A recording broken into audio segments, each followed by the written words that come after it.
Good afternoon. We're going to get started. My name is Lene Palmisano, and I'm the chair of Committee of the Whole. I'm going to call to order our regular committee meeting for Tuesday, October 4th. At this time, I'll ask the clerk to call the roll and verify the presence of a quorum. Councilmember Payne. Present. Councilmember Wansley. Present. Councilmember Rainville. Present. Councilmember Vita. Present. Councilmember Ellison is absent. Councilmember Osman. Here. Councilmember Goodman. Present. President Jenkins is absent. Councilmember Chugtai. Present. Councilmember Koski. Present. Councilmember Johnson. Present.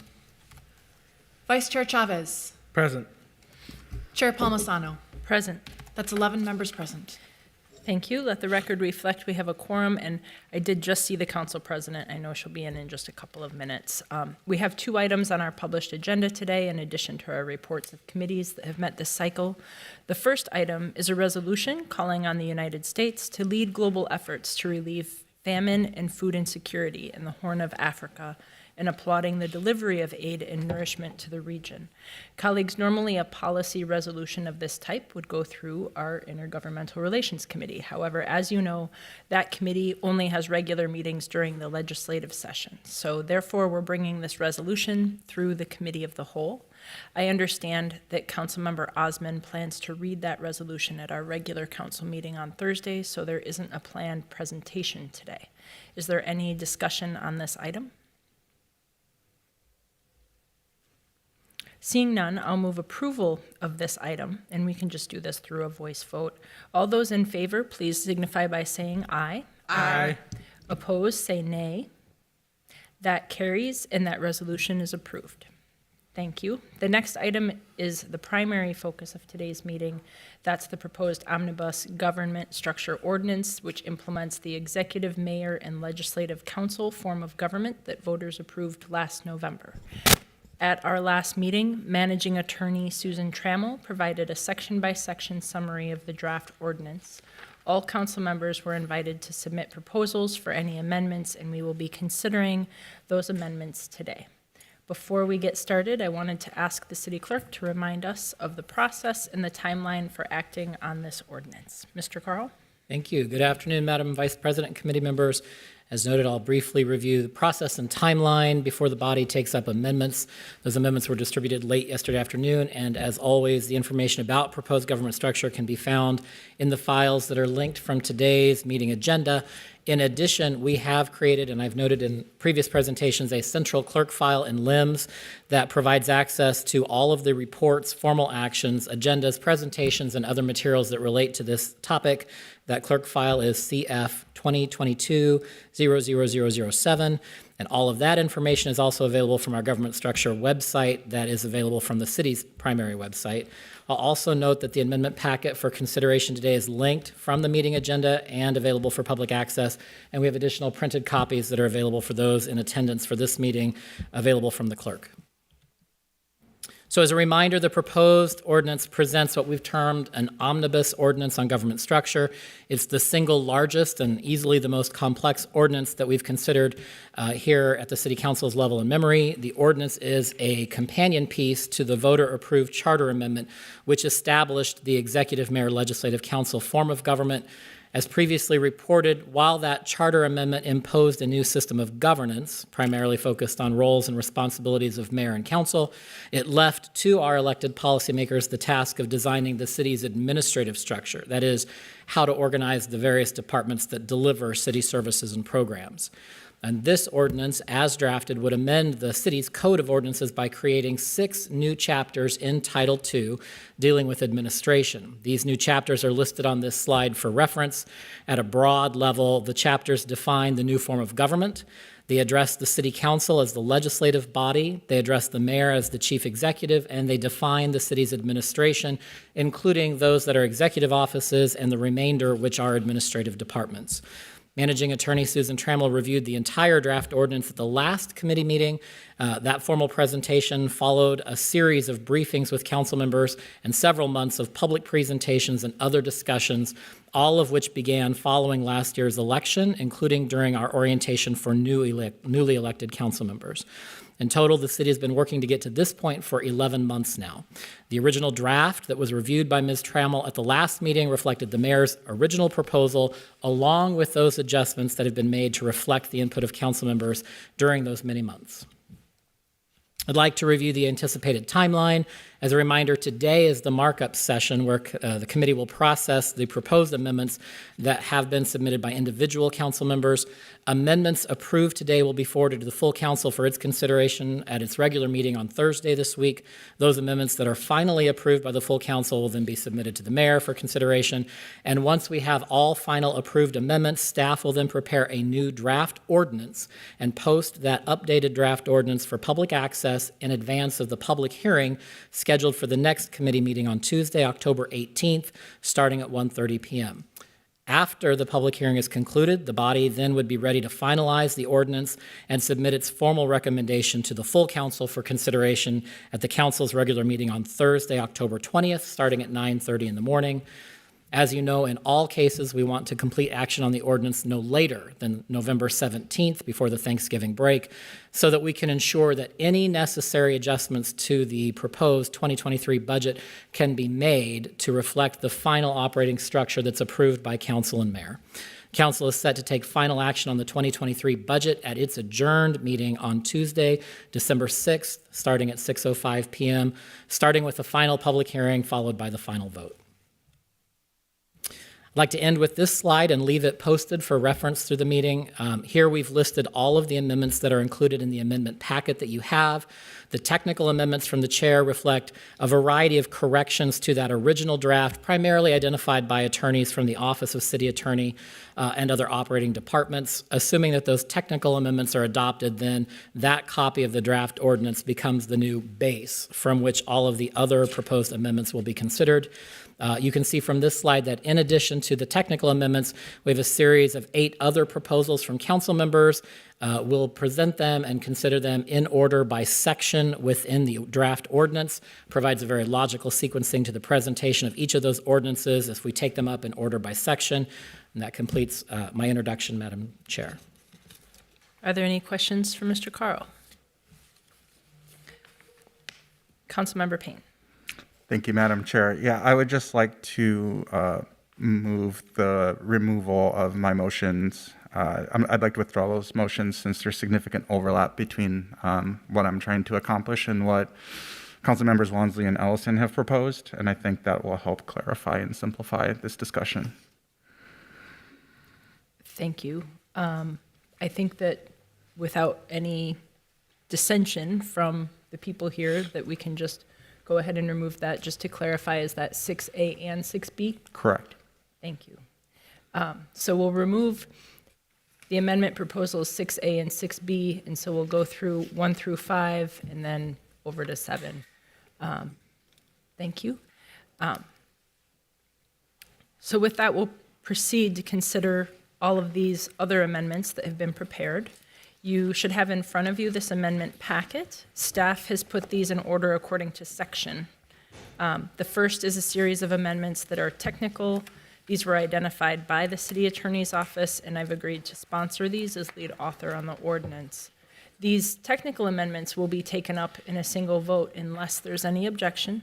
After we dispose of the technical amendments, we'll take all the following ones up because they are organized as though this would pass. There's some renumbering in that. I'll ask Ms. Trammell to present this technical amendment that's in your packet. Ms. Trammell. Thank you, Chair Palmisano, members of the committee. The technical amendment packet are amendments that are edits that create uniformity between various sections of the amendment that you saw before, clarify, clean up errors, simplify language, or otherwise express the intention better, but they do not change any of the substantive language that was presented to you before. The changes do include some edits proposed by department heads when they reviewed their sections of the ordinance that were designed to create their departments. And so some of those changes are included. Thank you. Are there any questions on the technical amendments or anything you'd like us to take out? I'm not seeing any, so I'll move approval of the series of technical amendments as explained by staff. May I have a second on that? I'll ask the clerk to please call the roll on that motion.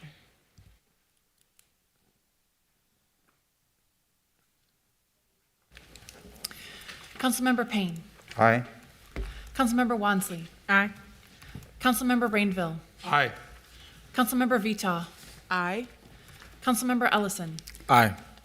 Councilmember Osman. Aye. Councilmember Goodman. Aye. President Jenkins. Aye. Councilmember Chugtai. Aye. Councilmember Koski. Aye. Councilmember Johnson. Aye. Vice Chair Chavez. Aye. Chair Palmisano. Aye. There are 13 ayes and 0 nays. That motion carries, and those technical amendments are approved. Now we'll proceed with the remaining amendments from the packet, and we'll be, again, going in order of the section of the ordinance. So here is how each amendment in the packet will go. First, I'll ask Ms. Trammell to introduce each of them to summarize its content. When she's finished, I'll recognize the author to speak to their amendment. After the author has had the chance to speak to their amendment, I'll open the floor to any debate from the dais here. After that is concluded, we'll vote by roll call so there's clarity in the results. Are there any questions about the process that we'll be following? This is similar to budget, so I think it's familiar to everybody. Hang on one sec. Thank you. So, Ms. Trammell, would you please present amendment number 2? Yes, Chair Palmisano. First motion by Councilmember Wansley is to amend Section 11.10, the Chief Executive section. Her motion would strike the clause that states shall be chief spokesperson and official representative of the city in all its affairs, and replace it with the language shall be the ceremonial spokesperson of the city. Thank you, Ms. Trammell. Is there a second to this amendment? It's been seconded, and I will recognize Councilmember Wansley to speak to her amendment. Thank you, Chair Palmisano. Before I speak to this, I do have a couple of quick comments. So overall, you all see I'm bringing 4 amendments today. And my intention with all of them is to make sure that our government restructure is done as faithfully as possible to the language that was approved by voters in last November under question 1. Since this term started in January, there has been a multitude of possible changes to government restructure that have been discussed as part of implementing question 1, some of which many of you know I have found concerning because they did not have anything to do with what the voters approved, but I also think it's crucial that we stick to a straightforward execution of question 1, which means clarifying the lines of authority and accountability in this mayor and legislative council structure. I want to note, the city government right now has limited credibility with working class people.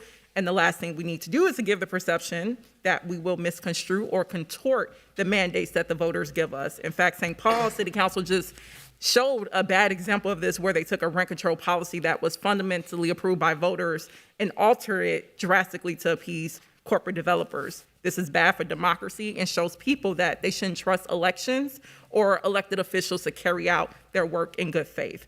So I brought these amendments to private briefings on government restructure. So many of you have seen these over the past weeks.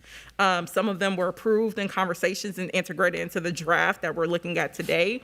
Some of them, which I will be discussing, will have been brought forward for us to have public discussion on. I think the language that we're looking at today, if these amendments are passed, is something that I could collectively in good faith vote in support of.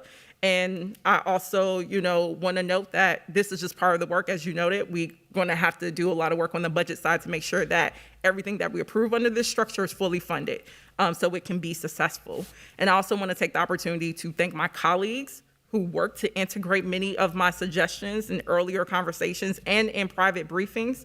I want to also say thank you to Officer Trammell, Ethics Officer Trammell, for working extensively with my office throughout this process, and to all the staff who collaborated. Now, in regards to the spokesperson amendment, I want to highlight again that this is not something that voters approve. And it would be inappropriate to elevate the mayor to this role under the guise of implementing question 1. In fact, having the mayor as the official spokesperson could have the impact that any comments that the mayor makes, it will just automatically be taken as facts.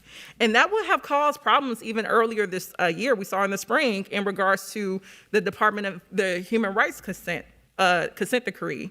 The mayor initially refuted the legitimacy of the entire process before council or staff even had the chance to review the findings. And thanks to the actions taken by Council of President Jenkins as well as Councilmember Ellison, we actually was able, as council, be brought into a discussion about the consent decree and essentially help align the city with the state process. And now the city is at the negotiations table advancing a consent decree. If the mayor had been the official spokesperson on this matter, his casual or informal comments could have stopped the entire process.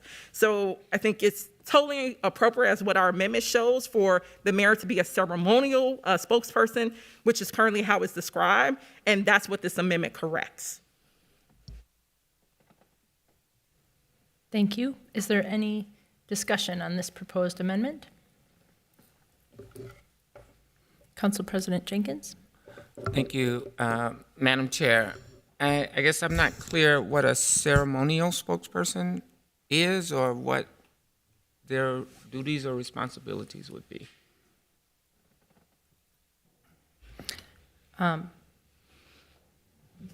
Did you, Councilmember Sure. Wamsley, want to go into some detail on that? Or I'm not, you don't have to respond to the question, it's just kind of an open question to the group, but if you'd like to, Well, that's the current language right now in our existing ordinance, so it's just going and referring to what's currently on record that describes the mayor's role in regards into this spokesperson framework.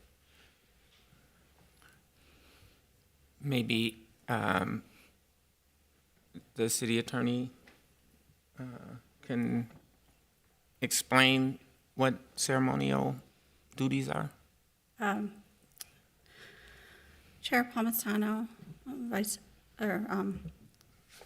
Council President Jenkins, members of the committee, I'm not sure I know what is meant by ceremonial.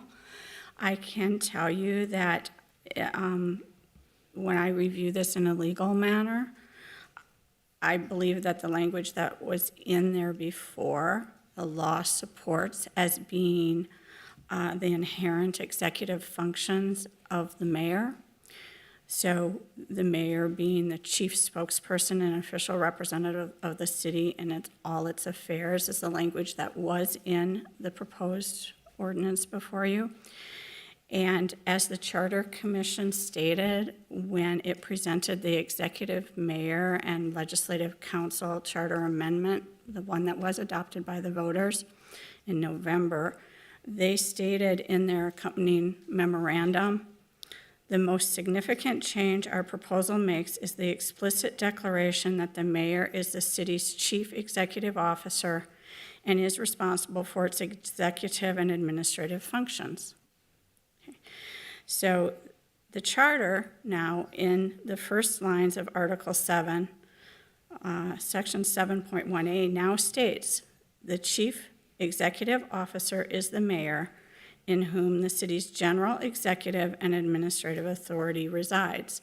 So the city attorney's office provided the council the legal memorandum discussing the scope of executive and legal authority under Minneapolis City Charter, and we addressed the language of Section 7.1 in that memo. In the memo, we reminded the reader of the well-established and fundamental principle that an executive mayor has both executive powers and administrative powers. An executive mayor also possesses the powers that are impliedly granted or necessarily incidental to carrying out the explicit functions and duties vested in them when they exercise their functions and duties that they're assigned. So the general principles of municipal law also include a check on the mayor's authority. Since a mayor who is the chief executive officer has the inherent power to take executive actions only as long as those actions do not impinge on the city council's legislative powers. And the language as was drafted in section 1110, that the mayor shall be the chief spokesperson and official representative of the city in all its affairs, does not impinge upon the legislative duties of the council. These principles that I've just mentioned are articulated not only in case law and the language of our charter, the plain language that we read from the charter, but also in treatises that are well respected in the community. There's Charles Ryan's treatise, The Mayor, Chief Municipal Executive Law. Also, he wrote The Law of Local Government Operations. There's the multi-volume treatises, The Law of Municipal Corporations by Eugene McQuillan, and Local Government Law by Professor John Martinez. All of those treatises support that an executive has executive functions. And what does an executive function mean? As we described in the memo, Black's Law Dictionary discusses that a chief executive officer is the corporation's highest ranking administrator or manager. And as that, and also if you think about it in terms of constituent services, which was attached both to the memo that the city attorney's office provided and the accompanying draft that came with the proposed charter amendments from the Charter Commission, that chart describing various duties between the council and the mayor. The mayor, as whereas council members provide constituent services for their ward, they respond and act as a community resource, they advocate and they're ombudsmen for their wards. The mayor functions for the city as a whole, and he does serve as the chief spokesperson. And as chief spokesperson, that includes representing the city in all its affairs. The changing the language as proposed by Councilmember Wansley limits the mayor's role to that of a ceremonial spokesperson. I'm not 100% certain what that means, but to me, without doing more research on that phrase, it implies that it's a figurehead without much impact. And I think that one would say that the chief spokesperson language, if you think about what chief spokesperson means and what Black says, that would contradict that because it's not fully the spokesperson.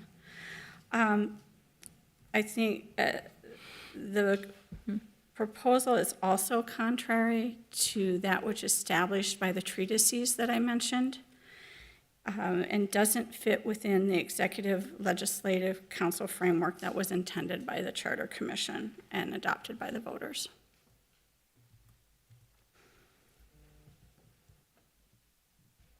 Thank you. Councilmember Payne. Thank you, Madam Chair. By your description of, executive, as a legal term of art, doesn't that make describing a spokesperson role, whether chief spokesperson or ceremonial spokesperson, doesn't it negate the even need to define the spokesperson role by that more legal term of art definition of an executive? I think you've lost me. Could you repeat that? I'm sorry, Councilmember Payne. Isn't it redundant to specify the spokesperson role when we have a chief executive and the mayor? Doesn't it make the descriptor of what type of spokesperson they are moot?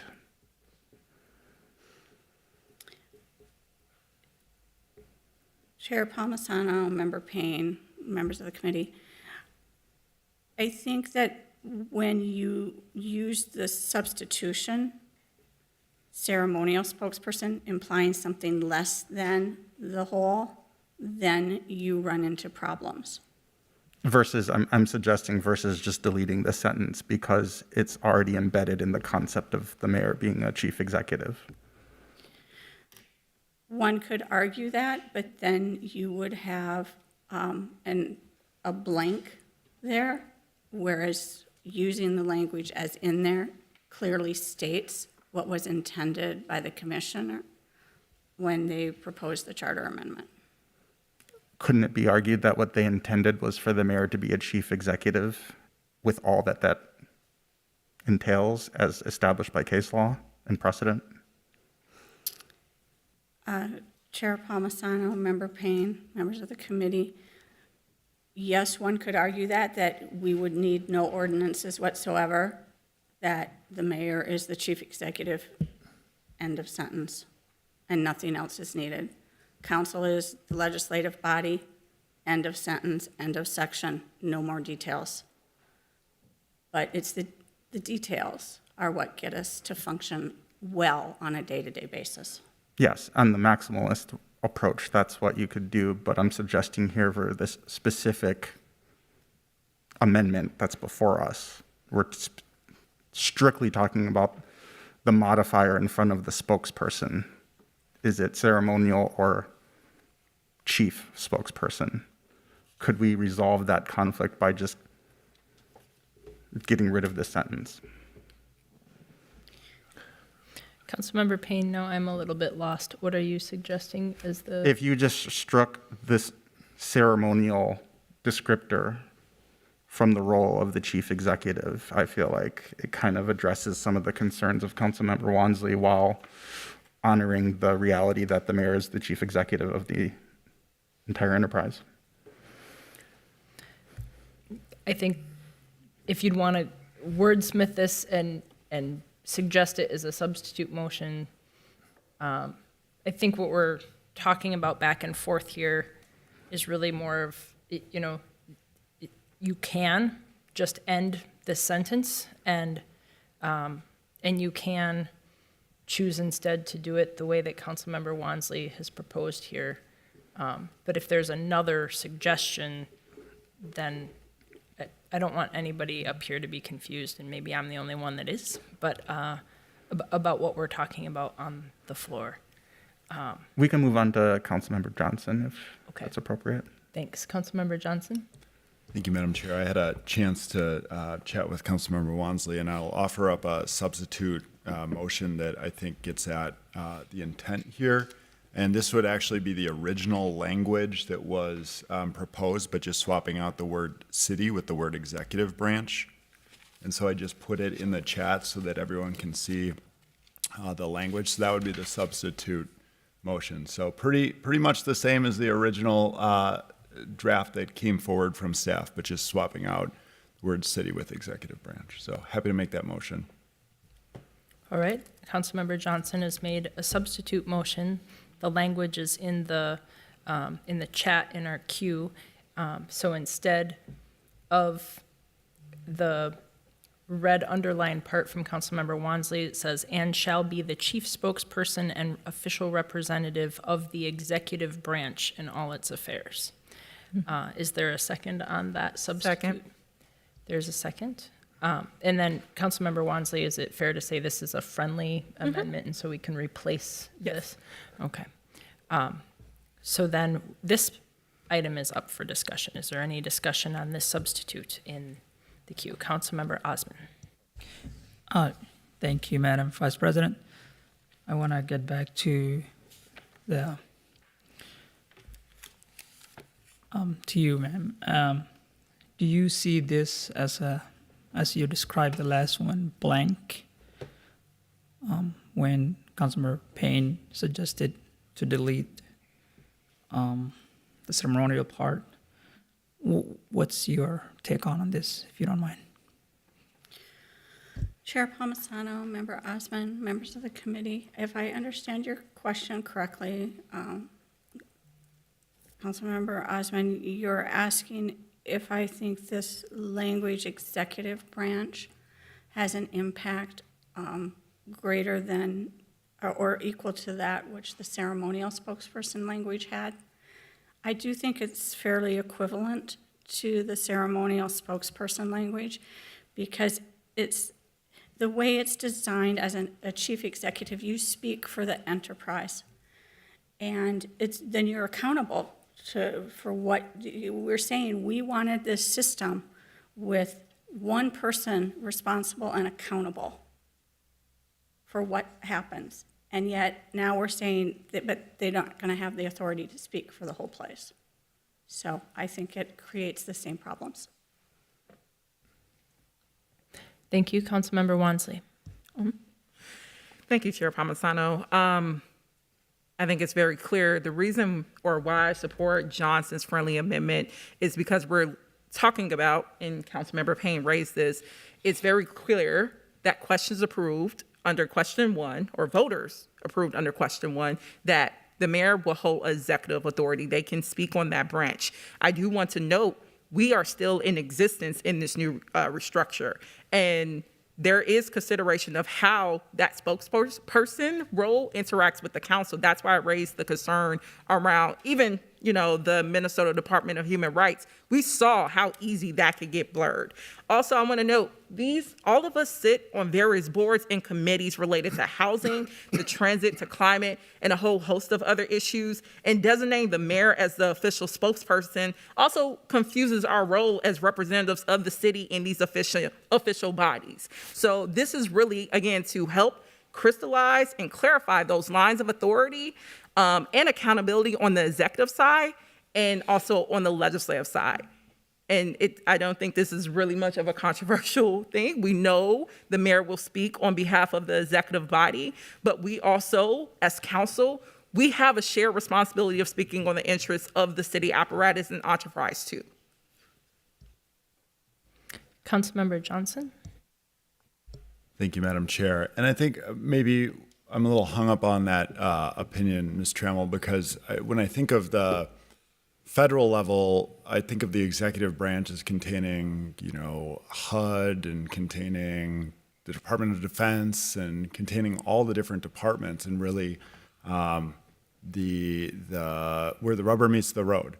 And so I think that's fair to say too at a state level. And so I guess the distinction to me between executive branch and city is probably the legislative branch and the different functions there, and like city auditor and city clerk and all of that. So I guess are you saying that with the language executive branch, what does that entail in your mind? Does that not include the community safety office? Does that not include public works? Or is that just, when you're reading executive branch, do you think that that's just the mayor's office explicitly, or does it not include all of these other departments? I guess if you're doing a Venn diagram between the words executive branch and city, what are you saying is excluded from executive branch that would be included in the city, where it would be appropriate for the mayor to be the official representative in all matters? Chair Palmisano, Member Johnson, members of the committee, when you do a Venn diagram of the city, you have the mayor as the chief executive. That's akin to the governor. And the governor speaks on behalf of the whole state of Minnesota when he speaks. Okay? Individual legislators or individual council members are still permitted to speak. No one says that you don't have a voice, but you, just like a legislator is elected by a certain portion of the state, council members are elected by certain segments of the city, and you represent those in your ward. No council member can speak on behalf of the whole city. Only the mayor can speak on behalf of the whole city. Okay, I understand your logic there, which is interesting because I know we've had a lot of discussion in the past too, including in our trainings, I think, about how council members, while they represent their ward, they also have to represent the interests of the whole city. But putting that aside, I guess I'm still not clear on what you think is excluded by saying executive branch in this case, because would the mayor not, even with the wording executive branch, be able to represent the positions, the operations, the functions of the interests of every department, essentially, that reports up to the mayor? I think that when you use executive branch, you're impliedly stating that anything that originates on the legislative side of things is not something that the mayor can speak about. And yet, when you use the word city, should something come up in an audit, the mayor would still have the authority to speak about the results of that audit. And when you use executive branch, one could argue you can't. Okay, thank you. Thank you. I'd put myself in queue, but I'm going to take it out. I know that we have a holiday starting this evening, the Jewish holiday, and I want to just try to move as we can through these. We could opine about this philosophically for a long time, but is there any other discussion? Council President. Thank you, Madam Chair. And I don't want to belabor this any longer than it needs to be, but I just want to note, I really think that our residents and I personally want as much clarity as we possibly can have. The ambiguity we saw in the past federal administration allows people to just kind of willy-nilly do whatever they want because it's not clearly stated. It's implied. There's implications. There's traditions. I think the point here is to explicitly state how our city is going to function. And so, therefore, I can't support the original motion and or the substitute motion. Thank you.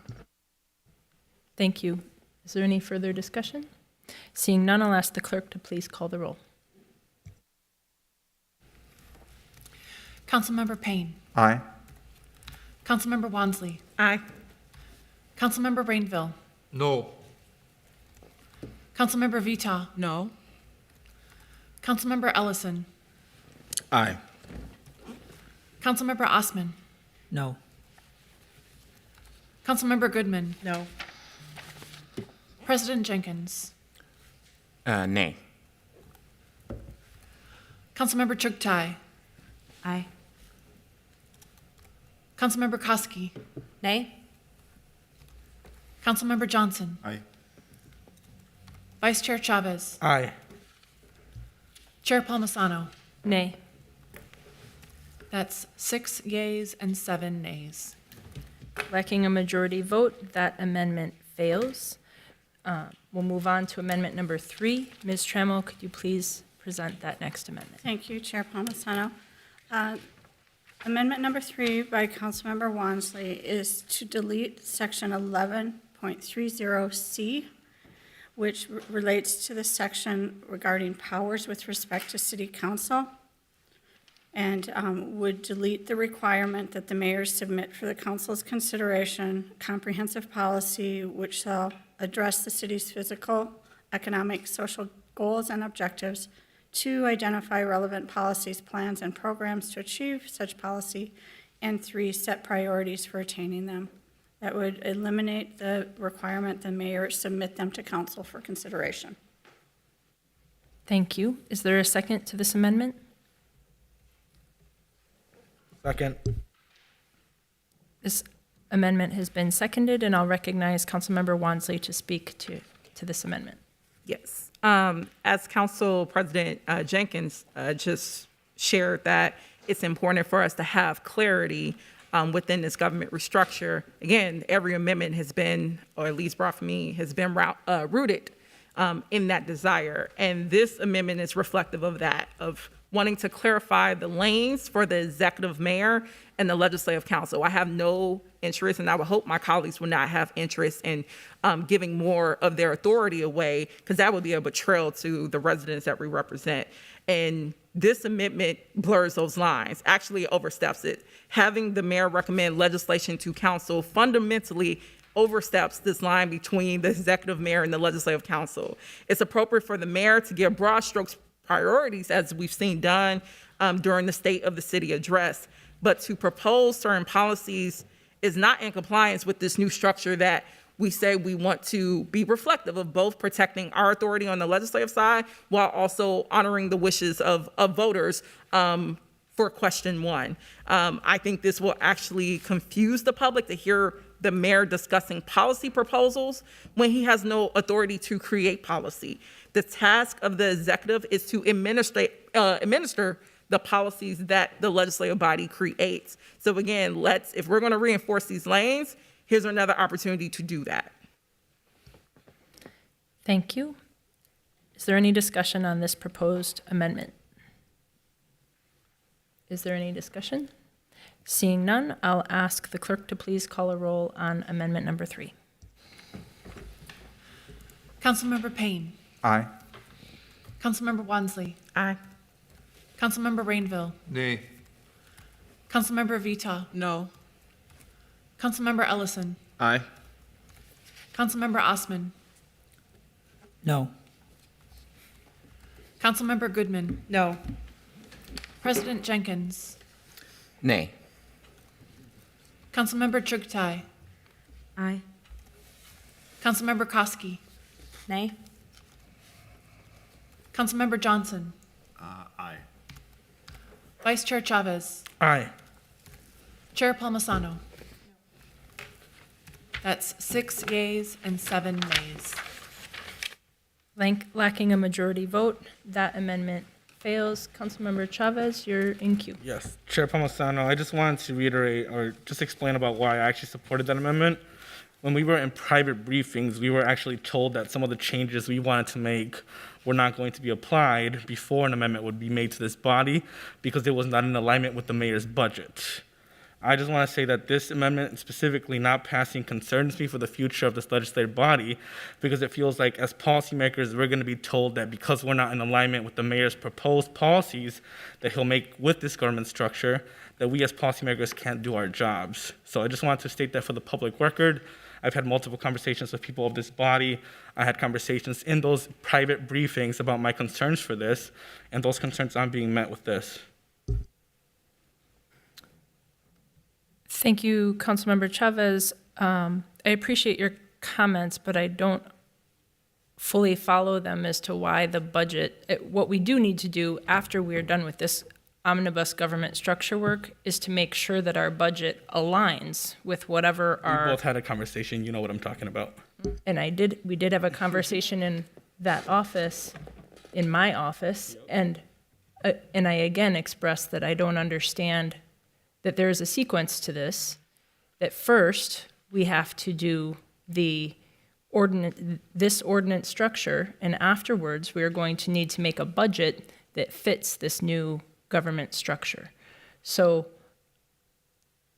I guess I'm a little bit confused as to what your question is, if the deletion of this last paragraph somehow aligns. I mean, this is about a mayor's budget address, but what, I guess, did you have your comments to be more of a pointed question, or was it just truly your comments? It was my comments as to why I supported that amendment. All right, thank you. Ms. Trammell, would you please proceed with the next amendment? Certainly, Chair Palmisano. Amendment number 4 is by Councilmember Wansley. It would create a new cabinet-level office of racial equity, inclusion, and belonging and then as part and parcel of that motion, the proposed Department of Racial Equity, Inclusion, and Belonging would necessarily be deleted, as well as the language of the current ordinance, section 21.15, which is regarding the City Coordinator's Office Division of Racial Equity. Thank you, Ms. Trammell. Is there a second to this amendment? I'll recognize Councilmember Wansley to speak to this amendment. Yep. So this amendment would make the Office of Race, Equity, Inclusion, and Belonging an executive office alongside the attorneys, public service, and community safety. I think we all are aware, and if we aren't, that's sad. Minneapolis has been consistently ranked amongst the most racially unequal places in the country. That's reflected internally, where our employees of color face unequal and hurtful treatment and where the voices of over 50 employees were ignored when they spoke up about the harmful and systematic racist behavior in one of the city's largest offices. That's reflected externally, where our service delivery is deeply unequal along the lines of race and zip code. It's reflected in our failure to align our resource allocation with our stated goals of addressing racism. It's reflected in our decisions to commit to combating the same environmental racism that we're supposed to be correcting through initiatives like the green zones. And it's reflected in the fact that we are spending millions and millions of taxpayer dollars in settlements for a police force that has been confirmed as having a pattern of racism, misogyny, and violence against marginalized communities. The government restructure is an opportunity for our city to get serious about correcting this decades-long failure. Elevating the work of race equity, inclusion, and belonging to a top executive office will mean that an anti-racist and equity lens is applied to every single thing that the city does. The same way that our city attorney office touches all of our policies, projects, and services to ensure that they are doing these things in legal compliance, our new REIB office will have the role of keeping our entire enterprise in line with the issues of race and equity. It's abundantly clear that we need this perspective brought into every single aspect of the city's functioning if we really want to change the course of action from our current city's history. Currently, the office is quite small, and the presentation that we got back in July from our Race and Equity Division shows that elevating and expanding the race and equity team is crucial for bringing Minneapolis in line with cities who are making headway on addressing racism and inequity. Elevating the office is a crucial first step for a city that, again, has some of the worst racial disparities in the country. To my colleagues, I know that we have taken really hard votes on this dais. We've had employees look us in the eye and ask us to stand with them. We've had residents of color beg us to consider their health and safety. We've had meetings be interrupted. We've had so many calls and meetings with residents of color telling us how much they are hurting and how we're complicit in this from the decisions that we take on this dais. So I urge every single one of you to think about those residents today and vote in support of this amendment if we're really serious about leading anti-racist work in a city that had the most significant racial reckoning, and we're still not where we need to be as a city to truly address just the longstanding racial harms that we've committed against our residents. Thank you. Is there any discussion on this proposed amendment? Councilmember Ellison. Thank you, Madam Chair. I'm going to seek to, or I'm going to attempt to save the council a little bit of time, if possible. And I'll ask the clerks for a little bit of support on this. I know that Councilmember Wansley's proposal that's before us and my proposal, the 5A version of it, are quite similar. They overlap to a significant extent, with exception of the addition of OPI as a department under the office that Councilmember Wansley is proposing that we create here. And so for the sake of time and to save us taking two separate roll call votes, I'll ask my colleague, Councilmember Wansley, if she would accept as a friendly amendment the Councilmember, I see Casey Carl is jumping in to correct any errors in my shortcut here. Madam Chair, if what Councilmember Ellison is proposing, he is correct that his proposal 5A mirrors all of the language from the current pending motion by Councilmember Wansley and adds thereto. So his motion would be dependent upon the proposal of elevating race, equity, inclusion, and belonging to an executive level office, an orange box as we've referred to them, but adds a reporting department under it, the Office of, I believe, Performance Measurement, or whatever it's titled in the amendment. So if the council wishes, I would say probably the better thing is for Wansley to withdraw her amendment and immediately put the amendment that Ellison has listed as 5A in front. It contains the entire length of the Wansley Amendment that's in front of us now. It just adds to the end of it. And I would certainly invite Councilmember Wansley as a co-author on the amendment if that's the direction we choose to go. But it's identical to with exception of a few add-ons. So I thought I'd spare us 2 roll call votes and see if we could take this up as one item. Councilmember Wansley, would you like to proceed in that manner, or would you like to proceed with your motion first? Oh, is there also a reason why we can't just do a substitute motion? Subbing the motion makes 5A in front of the council, and so it's easier to withdraw one and add the main proposal so there's no confusion. Technically, a substitute has to be voted on before then you vote on the underlying proposal. So it's easier to just withdraw and put the 5A in front of us.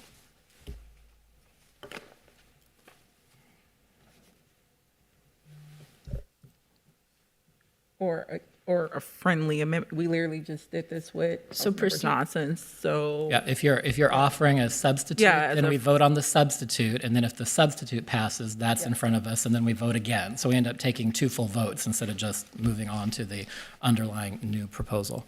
Either way the council wishes to go. I would like to move with the substitute if Council Member Ellison would be fine with that.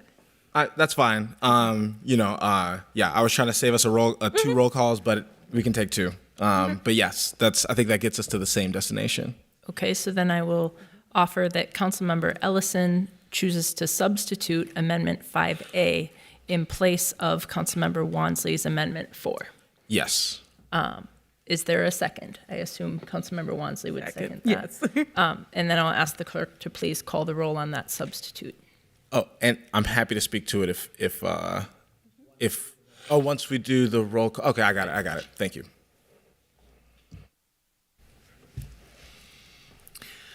Councilmember Payne. Aye. Councilmember Wansley. Aye.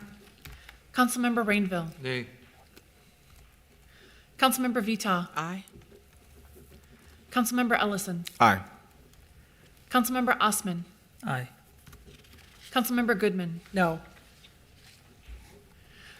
President Jenkins. Aye. Councilmember Chugtai. Aye. Councilmember Koski. Aye. Councilmember Johnson. Aye. Vice Chair Chavez. Aye. Chair Palmisano. Aye. That's 11 yeas and 2 nays. Thank you. So now this substitute motion is before us, and it combines both the raising of race, equity, inclusion, and belonging to an executive office and putting a new department, performance management and innovation, within that executive level office. Councilmember Ellison, I'll invite you to speak to this. Thank you. I know that when we first submitted some of our amendments, Councilmember Wansley had this amendment early on, and there was a chance to discuss it. And I'll admit, at first, I kind of thought, not sure if that's the best move. But through some conversations with colleagues and through some of the presentations that we received, I think I was really won over by this proposal, and thought that race equity should be elevated to an executive level office.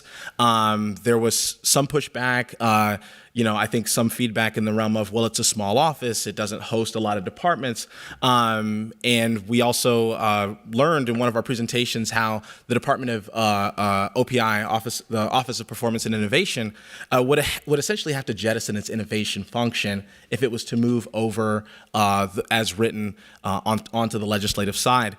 And so I felt like this was an opportunity for us to solve maybe 2 problems, to elevate race equity to a level where we can be addressing it as a city, both as an internal service, but also as a service that we provide to our neighborhoods, and to have innovation. And I would hope that we would agree that race equity would be a basic function and sort of a definition of innovation as a department underneath.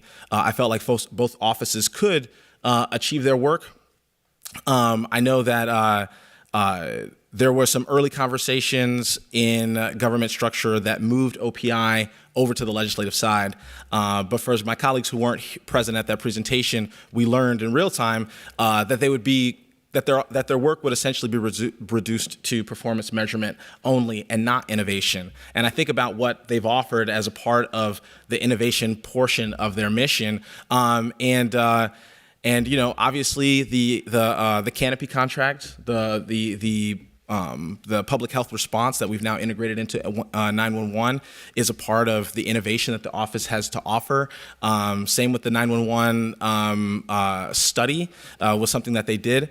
And the Office of Innovation, while being tasked with overseeing a lot of projects having to do with public safety, could actually engage in other topics other than public safety. They could engage in innovation around housing, innovation around economic development, and so on and so forth. And so I felt like it would be a real loss for the city to lose the innovation function of that office. I do feel like all the proposals were done in good faith and could work to an extent. But this seemed like an appropriate way for us to elevate the work of one office to a degree that the mayor really has to reckon with it and oversee it, and allow OPI to engage in an innovation function with a really strong race equity lens. So that's the crux of the amendment and why I felt like it was appropriate to add it here. So thank you. Thank you. Councilmember Vita. Thank you, Chair Palmisano. I'll start by saying that when we first started going through this process, I really felt bad that health was getting lost in this process. And I reached out to staff, and I've had many, many conversations about how we could have made health an orange box. And it just made more sense after those conversations that health is where it is now. I mean, we have the oldest health department in the state of Minnesota, and I saw that as, a part of who should be reporting to the mayor. But after many conversations, I understood why health was there. And so I'm having a hard time understanding why we are trying to make race equity an orange box. I mean, it's very clear what the role of these executive positions, meaning these orange boxes, are. They're political appointees that make up the mayor's cabinet. They are appointed to ensure the vision of the mayor is executed, whereas the department head's role is to ensure the work of the city is executed.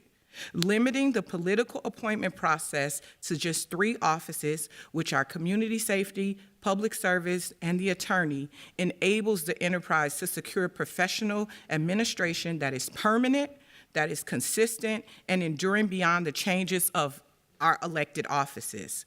The executive positions act as a buffer between the political and the professional roles, adding a more quasi-political role that takes away from the work of professional staff. It is great that this mayor has chosen to conduct a robust search process for his executive cabinet, but we don't know anything beyond this mayor and this cabinet. Not every mayor is going to conduct national searches that include council members, so we as the council should not restrict our ability to have a say in the search process by expanding the mayor's cabinet. We are building something today that is meant to outlast each and every one of us, no matter who the mayor is or who sits on the council. This is critical work that transcends past personalities. This is a moment for all of us. This is an incredible moment for all of us. The people ask for this, and I think it does us well to get this right. Thank you. Councilmember Johnson. Thank you, Madam Chair. So it's kind of 2 things now, right? Elevating this particular office into one of the orange boxes or cabinet level, and then this question about OPI. So first I'll mention with OPI, I absolutely support moving them into the executive branch out of legislative. I think we're going to see a lot more impact on that side of things. And I noticed that that's also in 5B, Amendment 5B. In terms of elevating the Office of Race, Equity, and Inclusion up into cabinet level, I don't support that. The reason why I don't support that, I think it's a great intent. I understand the reasoning behind it. Where I have concerns is that The evidence-based research in terms of management practices really suggests where you put these boundaries matters a lot. And by having it be its own cabinet level position, my concern is there's going to be that loss of accountability within the public services side of the branch in order to actually implement and do that work. There still will be hopefully if it does become cabinet level, the mayor, whoever's mayor at the time, will push for these other cabinet level positions to do that work, to integrate it, but they won't be directly responsible. Specifically, the city's operation officer won't be directly responsible for that in the same way they would if this was a office or a team or department under their purview in their jurisdiction, in order to integrate it all throughout their side of the branch. As well, it aligns with a lot of the internal service deliveries as well. A little bit different than some of the others. IT, they're dropping off a computer perhaps. They're connecting up your cable, so there's the physical side, but they also do consulting, and it's very similar in that way as well, as you see the role in terms of helping these other departments align with the policies and the strategies and actually improve the way that they're doing the race equity and inclusion, racial equity and inclusion and belonging work as well. So, I think the key thing though for me is that boundary element of it. I would hope that if it ends up getting up to a cabinet level, that you would see the mayor, whoever's mayor at any given time, call in, each cabinet level leader and bring them all together and say, what are we doing this week? How are we going to continue to improve our work and have them working together? I think the reality is if this is elevated up to cabinet level, it's kind of a bit of one of these things is not like the other. You've got two cabinet level offices that have, nearly 2,000 employees each, and then this would be a 7-person, and obviously there's the city attorney, which is kind of its own special case. But I could end up really seeing that depending on whoever is mayor, this work could end up resulting in that office being isolated as well, which is something I would not like to see happen because the work is very important. So those are my thoughts on it, and I really think that Amendment 5B makes a lot of sense to move OPI over to the executive branch. Thank you. Councilmember Payne. Thank you, Madam Chair. Yeah, so this is the amendment that made me decide to remove my motion. And I've long spoke to the desire to have this function of measuring the performance and outcomes that we're delivering as a government and marrying that with our capacity to close the gaps in those outcomes from what our stated values, goals, aspirations are. And I believe that that function could exist on the legislative side, and I believed it could be a third wing of the legislative side. Our attorneys had given guidance that that would require a charter change, and so I adjusted to accepting it to be a part of the audit function. And then our attorneys gave us guidance that you can't have that measurement and innovation tied together as a cohesive capability on the legislative side. So I still believe that this should still be tied together. I still think that having it be responsive to the legislation is important. And I think that elevating racial equity, inclusion, and belonging puts it in that right balanced place of having a level of independence from the direct influence of operating departments, while having a level of positionality that allows this group to navigate all departments. And speaking to the concerns of whether or not this topic is taken seriously and accountability, I think having racial equity, inclusion, and belonging living, as a layer of underneath management within the bureaucracy allows that work to, in some ways, not have to go through the day-to-day politics of being tied to the administration directly, but it also, you lose some of that accountability and visibility, meaning if we have a mayor who doesn't take this topic seriously in some future administration, there should be some political consequences to that. And if this exists as a department within the broader Office of Public Service, if a mayor doesn't want to take this topic seriously, and they're appointing the city operations officer, and I'm speaking from experience as somebody who's worked on this team, where at times the work of the team wasn't taken seriously, it was quite easy to diminish that work and reduce the impact of that work through, garden variety administrative processes. And so by elevating this to an executive level, it has that tighter accountability with the voters. So if a mayor and some future administration doesn't see racial equity as an important enough topic to dedicate resources to it and make sure that the institution is held accountable to its goals, the public should know about that and be able to have some remedy to it. And that's why I support this amendment. Councilmember Osman. Thank you, Madam Vice President. Racial Equity Commissioner, thinking about this is what Councilmember Vita say, still going to be politically appointed, still going to report this to the mayor. And my experience with moving departments around without much consideration hasn't really been a good experience. I've spent much of my time, last 2 years, listening frustration of how we move our crime prevention specialists and how that move to impact their work in the departments they went in. Additionally, I want to take some time to discuss and include civil rights in any of these proposals about the race and equity in our policy, in the city. Our departments and race and equity is specifically focused on internal city operations. The civil rights department is focused on out of things that are going in the city, but they have to complement each other and reinforce one another. So with that being said, I just have really very kind of unclear where, if that is 5E or 5A, whichever that word, I have a very unclear understanding, and getting the argument to kind of putting this up there and creating a commissioner with the orange box. Thank you. Councilmember Wansley.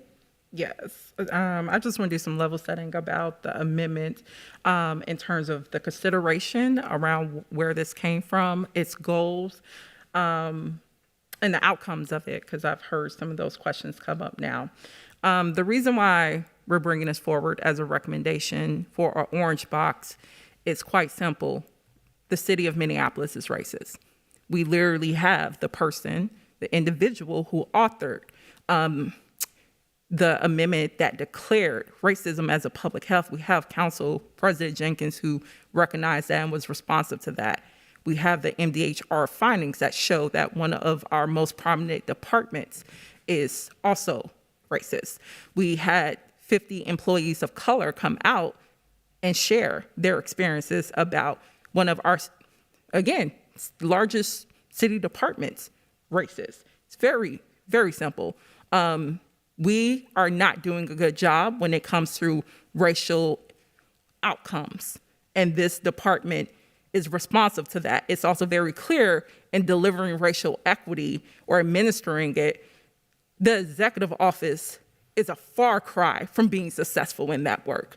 And here's an opportunity for the council to say, here's some help, and help from the brightest and the most brilliant. And this actually is a response to you, Council Member Johnson, in terms of how this will work. We literally had our Black staff who are leading race and equity, who we brought over from Bloomington this past July, gave a comprehensive presentation of how they did exactly this. They worked at an executive level, and they named more than 20 cities that have executive race and equity belonging offices that are exactly doing this work, and how that touches the entire landscape of those respective city enterprises. So it's not just isolated to the executive side. And we all know this. We know with issues around public safety under the Office of Community Safety, we know that whatever gets decided under that, we still have the ability to connect with Dr. Cedric Alexander about how we're going to mediate some of the issues around public safety alternatives as well as our armed police.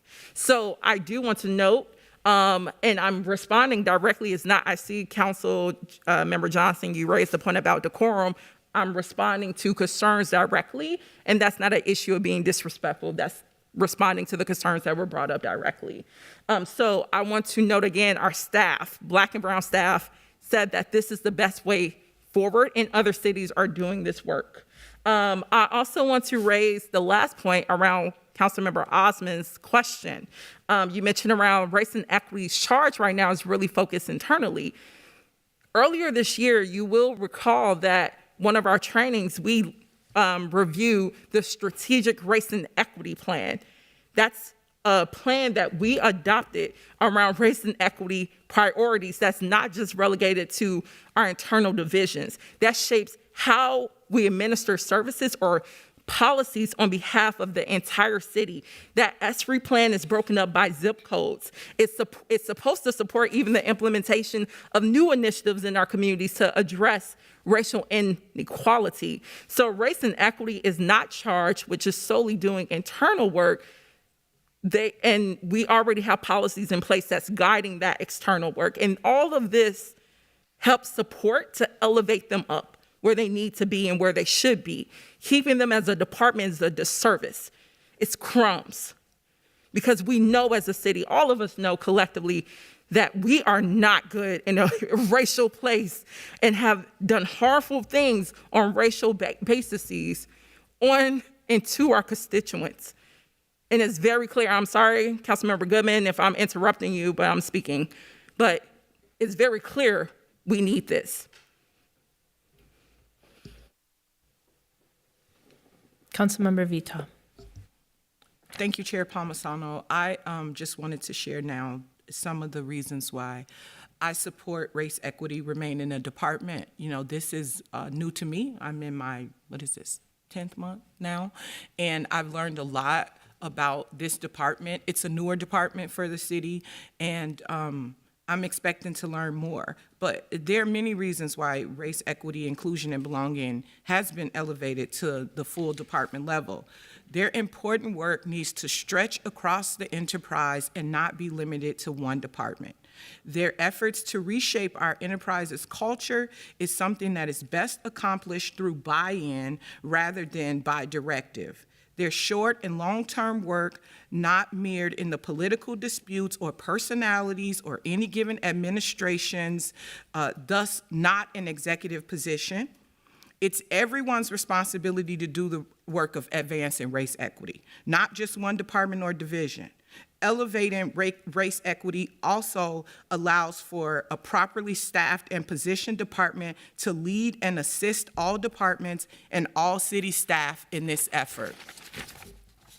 Countless hours of research and consideration went into developing the framework of this new structure by city staff. The administration and a volunteer work group comprised of leaders from Minneapolis public, private, and nonprofit sectors. That consideration included months working with council members to build out their proposals for both the executive and legislative sides.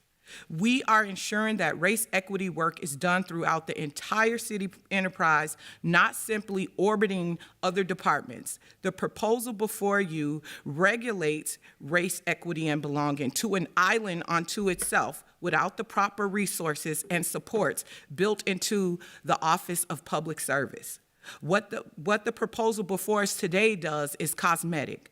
Moving a box higher on the org chart might look good, but it won't do good. If we as a city are seriously invested in the long-term health and success of this work, and I believe that all of us are, then we need to ensure that race, equity, and belonging position in the new structure sets the stage for a durable, sustainable, and professional department.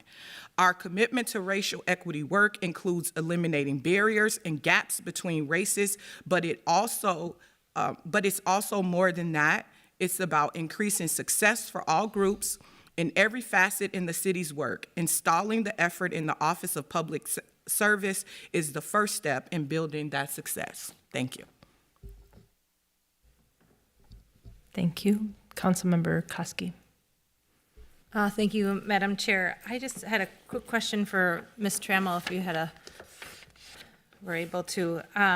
So when I read the amendment packet, I thought I saw that in both 5A and 5B, that the function of performance measurement and evaluation was struck from the Office of the City Auditor. Is that correct? Yes, Chair Palmisano and Member Koski, that is correct. That at that time, that was expressed to me in drafting these, that they would want to remove that third division from the city auditor office, so that the city auditor office would be changed to 2 divisions. Okay, thank you. And then what does striking this section do, and how, and can you speak to whether or not this affects the city council's ability to provide oversight, which is one of our core functions, if performance management and evaluation isn't named a role and responsibility under the legislative branch?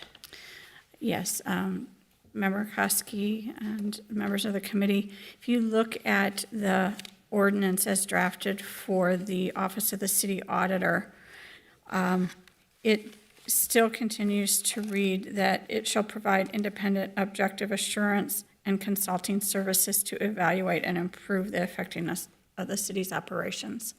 So it still has that function of oversight, but it does not have a division dedicated to that. And it's also included in Audit and Assurance Division and the Legislative and Fiscal Analysis Division as well.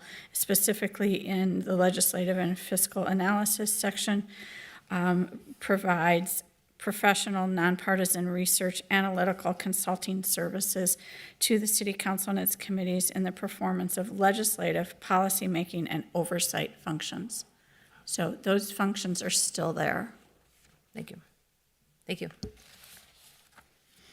Councilmember Payne. Thank you, Madam Chair. I feel like we're getting lost in kind of some of the more technical considerations here. And I just want to elevate the simplicity of this concept. As an institution, we're going to take racial equity, inclusion, and belonging seriously, and we're going to resource it. Or we're not going to do that.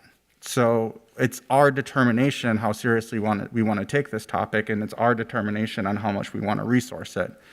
One of the things, now getting into technical matters, we don't have the ability as a body to define divisions of operating departments. That has been a very clear boundary that our attorney's office has drawn for us. And so while we can create departments, we can't specify what divisions ought to exist within those departments. And so if we as a body want to have our hand and influence on the work of racial equity, inclusion, and belonging, we need to make sure that it's an executive level, that we have a say in appointing the leader of that position, and we need to have the capacity to define the operating departments within that division. And we need to stop talking about this as a 7-person team and start talking about it as infrastructure in our system of government. And there's nothing that would prevent us from having this be a executive office that has multiple departments in it where appropriate. It could be argued that HR should be an important component of this department. It could be argued that arts and culture could be an important component of this function within our city. And that's for us to decide and to determine today through these amendments. If we relegate it to strictly a department underneath the COO within the Office of Public Service, we are relinquishing our control and influence over that body of work to an extent. We are delegating that work to the COO. And our influence is going to be mediated through our appointment of a COO. So one of the benefits of having this elevated to an executive function is it gives us as a body more capacity to define the mission, more capacity to specify the resources and where those resources should be allocated at a department by department level, because we can't define resource allocation down to the division level. And it makes us have to own the outcomes of what this work is in a way that we don't own the outcomes of the work of the COO beyond the appointment of the COO. Thank you. Are there any other questions, or any other discussion on this item? I'm not seeing any. Council President Jenkins. Thank you, Madam Chair. I do just want to iterate for the public that this conversation of whether or not to elevate the division of race and equity, it is being elevated in this proposed government structure to a department level, which is highlights the importance of the work, the ability to address the deep inequities in our city, in our culture and society. I could go on about some of the other topics, but I just want to point out that we are elevating this division with whatever action we take today. Thank you. Seeing no other discussion, I'll ask the clerk to please call the roll. Councilmember Payne. Aye. Councilmember Wansley. Aye. Councilmember Rainville. Nay. Councilmember Vita. No. Councilmember Ellison. Aye. Councilmember Osman. No. Councilmember Goodman. No. President Jenkins. Nay. Councilmember Chugtai. Aye. Councilmember Koski. Nay? Councilmember Johnson. No.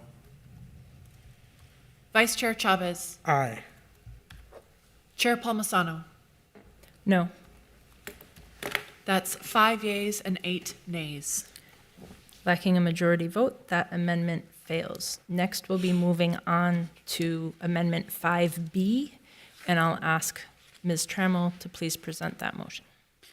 Chair Palmisano, the Amendment 5B is a motion by Councilmember Ellison to create a Performance Management and Innovation Department. It would report to the Chief Operations Officer in the Office of Public Service. It would also delete the Division of Performance Measurement from the Office of the City Auditor.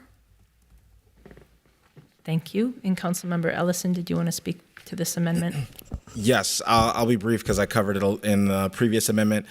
This is an alternative. Obviously I thought 5A would be my preference, but 5B is an alternative that I'm proposing to make sure that the city can maintain an innovation function within the enterprise. We've been told, and I would defer any questions to the attorney's office, since I don't know the details of why innovation can't exist on the legislative side, but I think that we've been advised that it can't exist on the legislative side, that if nothing else, it's impractical. And so me feeling that that's a really important part of what the city does and what OPI does, I thought that it would be appropriate to move them back over to the executive side. I still think that obviously we're going to need performance management. We're going to need performance measurement, in audit. And I think that those are conversations that we can continue to have throughout the year and certainly during the budget process. But if this felt like an appropriate move to allow OPI to continue its work, to allow its work to expand, and to allow innovation to continue to be a part of how we function as a city. So that's why I'm bringing the amendment forward, and I hope that my colleagues support it. Thank you. Councilmember Johnson, could you please first second his motion and then I would speak love to it? second that motion. And I'll be super brief, but I just really hope my colleagues support this. This is really important, critical work. It has a lot of value across the enterprise. We've seen this team working pretty heavily in public safety, but really even our presentation around their dashboarding work and the work they're doing for other departments, and even conversations like, for instance, between OPI and Public Works, how they can lend their expertise to other departments is really exciting. It offers a ton of value, and I just want to continue to see this team expand their work because it's really important work that they're doing. Thank you. We've already had some discussion in the last motion about this piece. Is there any other discussion on this amendment? I'm not seeing any. Clerk, will you please call the roll? Councilmember Payne. Aye. Councilmember Wansley. Aye. Councilmember Rainville. Nay. Councilmember Vita. No. Councilmember Ellison. Aye. Councilmember Osman. No. Councilmember Goodman. No. President Jenkins. Aye. I'm sorry, that was aye? Okay, thank you. Councilmember Chugtai. Aye. Councilmember Koski. Nay? Councilmember Johnson. Aye. Vice Chair Chavez. Aye. Chair Palmisano. No. That's 7 yeas and 6 nays. That motion carries and that amendment is approved. Now we're moving on to amendment number 7. And I'll ask Ms. Trammell to please go through Councilmember Wansley's amendment number 7. Thank you, Chair Palmisano. Councilmember Wansley's motion, which is entitled Amendment Number 7, removes the executive officer's abilities to appoint the heads of the administrative departments that report to them. So by this motion, all department heads on the executive side, those boxes that are clear with outlines, would be nominated and appointed by the mayor with the consent of the city council. As that involves a number of changes throughout the Omnibus ordinance, including striking 1220E and 1230E, which have to do with the ability of those executive officers to make those department head appointments when not otherwise currently prohibited by charter. And then it also would indicate in the department head, section 12.110, which is the first section of the administrative article, that the department heads are not appointed in that manner, that they are nominated and appointed by the mayor with the consent of council. And then it goes through each of the departments that are currently not appointed by the mayor with consent of council. So if you look at this orange box, there are a number of them that have tabs next to them, and the difference between having a tab or not having a tab is whether or not you are currently required as a department head to be appointed by the mayor with the consent of council, or just appointed by the city coordinator or some other appointment by the mayor. And that language then is reflected in all these departments that currently don't require consent by council. It would now require consent by council. Is there a second for this motion? Thank you. I'll recognize Councilmember Wansley to speak to this amendment.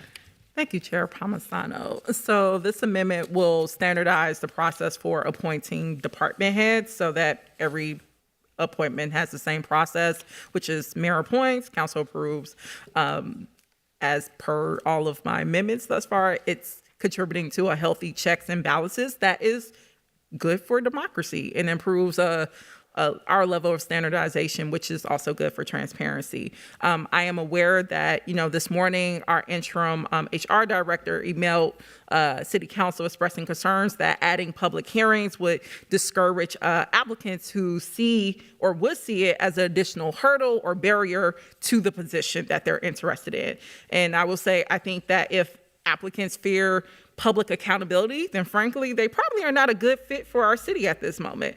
Additionally, I want to remind our colleagues that our public hearings have went through a whole host of ranges. We've had some that were long and contentious, but we also had some, like our most recent for our incoming city attorney, that were pretty brief and pleasant. I know I've also heard my colleagues raise concerns about the additional work that this would create for the council clerks and administrative staff. Luckily, this government restructure is also taking place while we're doing our budget discussions. So if there is additional staffing needed to accommodate this change, we're really in a good spot to do that with both this restructure as well as the 2023 budget. So that's all. Thank you. Councilmember Johnson. Thank you, Madam Chair. So I don't support this particular amendment, but I do support the council having more ability to appoint than just these top-level orange boxes. So I know we are going to have some charter amendment changes that are associated with all this to look at, and currently we have a number of those positions preserved in charter that we still do the appointments for, and just as part of the negotiation process with the charter changes, is where I think that should take place around this. But I definitely agree that it should be more than just the 4 boxes or the 3 boxes, particularly for the large and very public-facing departments that we have, everything from police chief to public works, public health, regulatory services, and others as well. But I'll just add in too, for some of these other offices that are especially more internally facing, I don't think that we should be expanding the nomination process. So in that regard, thank you. Councilmember Osman. Thank you, Madam Vice President. I do support some of, I believe individuals should be appointed and should go through the process, especially the orange and the blues, and departments that have large employees, like the public works and police chief and so on. But some departments here, art and culture, and other departments, when it comes to political appointment, we all know what the process is like. It doesn't go very smooth. It becomes politics. Mayor advocates who he is appointing, and some council members speak against of that. But do we really want to, push away the best of the brightest people that can work our city and bring knowledge and experience to lead the departments we have, like the IT and the arts and departments and so many other departments that I don't think those professionals are, it's very comparative market. And do they want to come and go through that hustle? That is just something to think about. So I do support some of the, we should appoint definitely the ones that charter says, and but there are some here that I would caution to think about what are we putting forward and making sure, especially attracting the best and brightest and putting through a political appointment and so on, and especially the approval process. Thank you. Councilmember Chugtai. Thank you, Madam Chair. I think if it's okay with you and with staff, I'd actually like to start by asking just a couple of questions of staff. And Ms. Trammell, if it's okay, I'd love to actually ask some questions of our internal auditor, of Mr. Patrick sitting. So I think the piece about, I think the purpose of this amendment, the way that I read it and understood it, was about strengthening the mechanisms and tools of oversight that council has. And when I think about oversight, I know that we have, a few tools to be able to do that function of our job, the budget process, asking department directors to come to committee, and then of course the work that audit does at the city. So I just am wondering if it would be okay to ask some questions here. I guess, Councilmember Shugtai, this doesn't have anything to do with the auditor, but if you want to just ask your question broadly speaking, maybe it would make sense for Mr. Patrick to chime in. Yeah. Works. So, I guess I'm wondering if this sort of oversight, right, the public hearing and confirmation process of a department director coming in is, it's a form of oversight. It's a form of performance evaluation. I'm wondering if that form of work at the department level or staff evaluation level is already completed by or already performed by audit.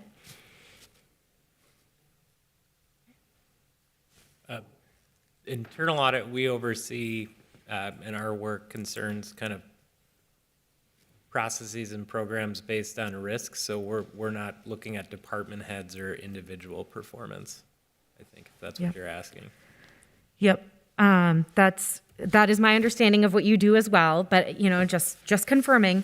And then, so just expanding on this piece of can you speak just briefly to what form of oversight responsibilities or functions your office performs in the enterprise?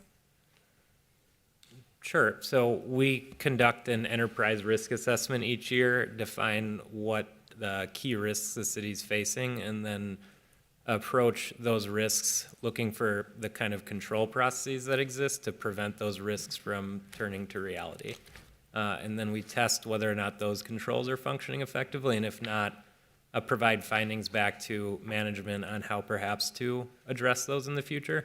So it's concerns risk and function. Got it. And then lastly, oversight, broadly speaking, is that a function of the audit committee, of audit generally, or of this council as a body? The audit committee oversees the work of internal audit, so it's both accepting the city auditor, the internal audit director's risk assessment, audit plan. They vote on and accept the audit plan as it stands. They receive the results of audit back and hear from both management and the audit staff on the results of those audits. So that's the audit committee's role is defined through that audit charter and in the charter. That's what I can speak to currently. Wonderful. Thank you very much. So that's all the questions that I have for staff. But I'm really excited to see this amendment brought forward, and I think it really strengthens and adds a new tool for this body to exercise in doing one of our three core functions as a body, right? It's we're tasked with the oversight responsibility for this enterprise and the ability to consent to the appointment of department heads as a part of us having oversight as a body and actually practicing oversight as a body.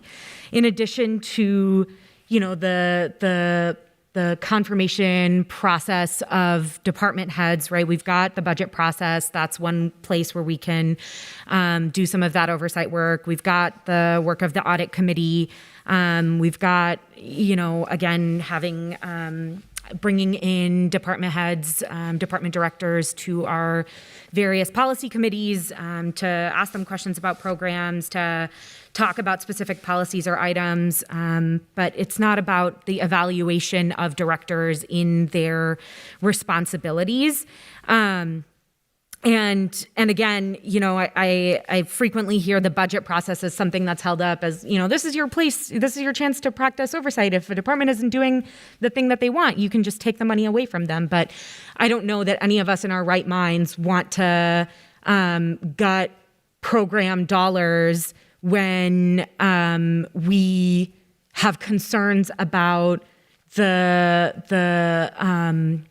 performance of a director or the direction that a department is going in, right? Because then we are by extension actually harming our constituents further when a critical service is taken away, and we're harming the frontline staff that perform that service or that role.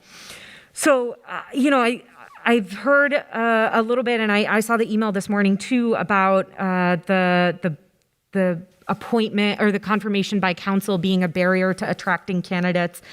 And I've been thinking about it all day, and this is a public institution. The work that we do as a city is about serving residents of Minneapolis.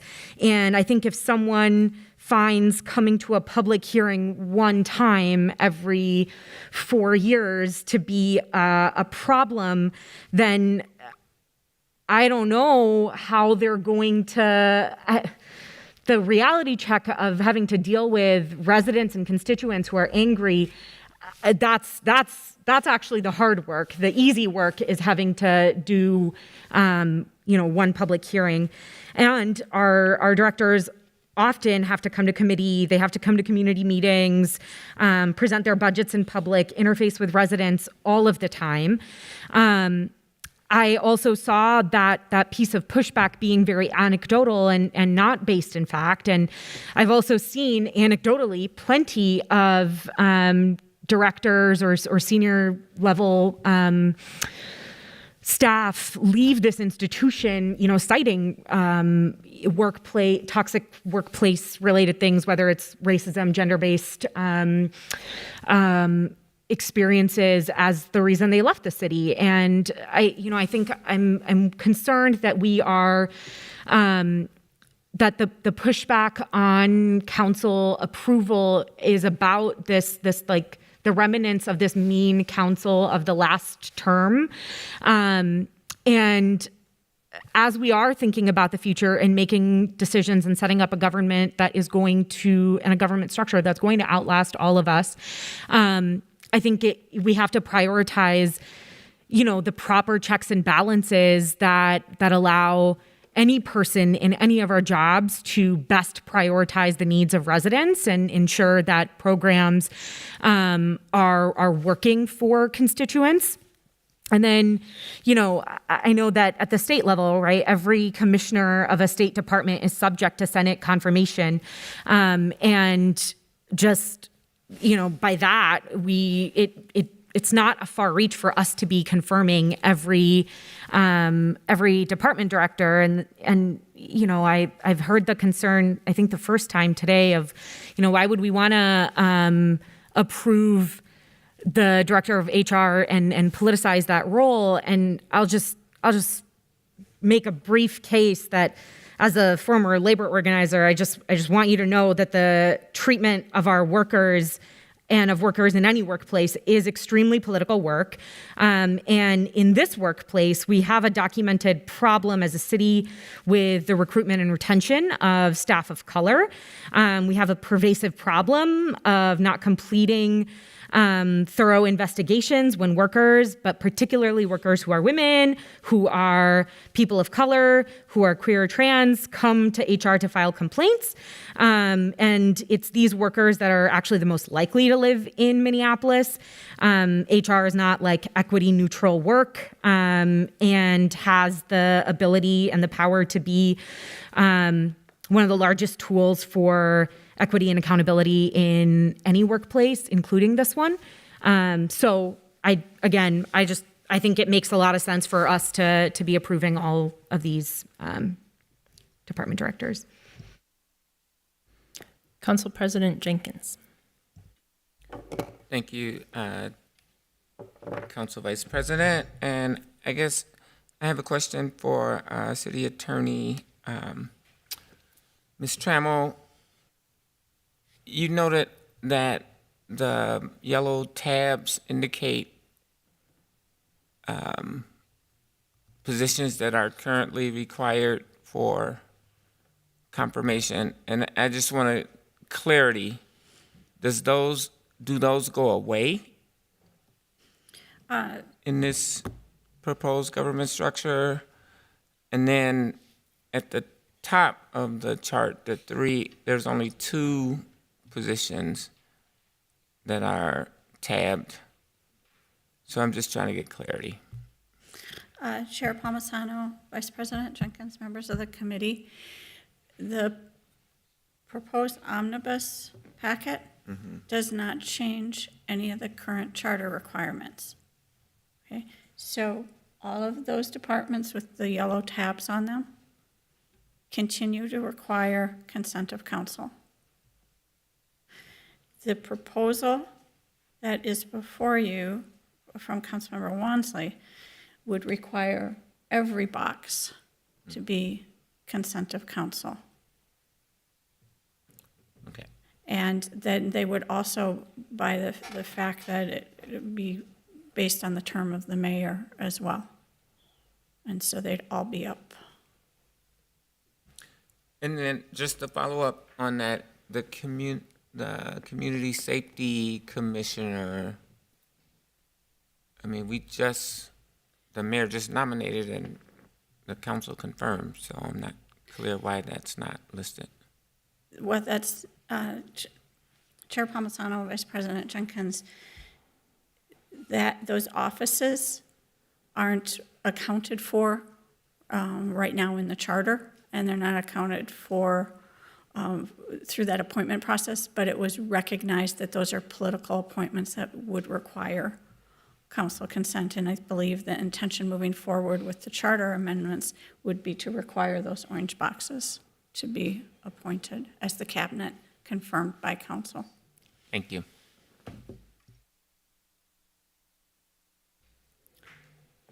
I put myself in queue. I understand that it was asked of our internal auditor what the oversight tools are within internal audit, but there are many oversight tools, and in this new structure, our city auditor gets broader functions and oversight within it. But the question that I wanted to clarify, because it is something that I heard in conversation, is it was said every department within the state gets confirmed, and I don't think that's actually accurate. And so if you don't mind, if you would avail yourself to a question, Ms. Anderson, do you recall how many heads of state departments get confirmed? I don't think it is every one of them in the state of Minnesota. Vice President and Chair Palmisano, members of the council. So you're getting me a little fuzzy here. So the governor has 21 cabinet seats, all of which are essentially, they can serve as commissioners until and unless they are non-confirmed by the Senate, essentially. So that's the governor's cabinet. There are a smattering of other, the lottery director, the gambling control director. There's a smattering of other positions in state government that are appointed by the governor and get Senate confirmation. But in terms of the cabinet level, all of the cabinet level agencies do go through that Senate confirmation process. But again, it's the way it works in the state is that the governor selects the commissioner. They start their service right away. And sometimes the Senate actually does not even take up a confirmation vote. The commissioner continues to serve if the Senate does take up a confirmation vote. If that person is non-confirmed by the Senate, then they can no longer serve. I see. So it's a little bit different. I did want to clarify. In other departments, does every department in the state setup have confirmation votes by the legislature? So the Chair Palmisano, members of the council, the state structure is just a little distinct. The Minnesota statutes 15.06 declares what the departments of the state are, and that's like the Department of Management and Budget, the Department of Education, the Department of Transportation. Those are the cabinet agencies. Those are the departments of the state by statute. Lower level departments such as what you see in the city would not be recognized really as departments in state structure. Those would be more like divisions within an agency. So it's just a very different structure. Thank you. Councilmember Payne. Thank you, Madam Chair. I want to build on the Council President's question because I see so the summary on the slide, it says multiple amendments to require all department heads to be nominated, but the actual language in our packet is 12.110. We have a sentence that does specify nomination, nominated by the mayor and with consent of city council, but for all the subsequent departments, we've just updated that language, or at least Councilmember Wansley just updated that language to say as provided by the city charter.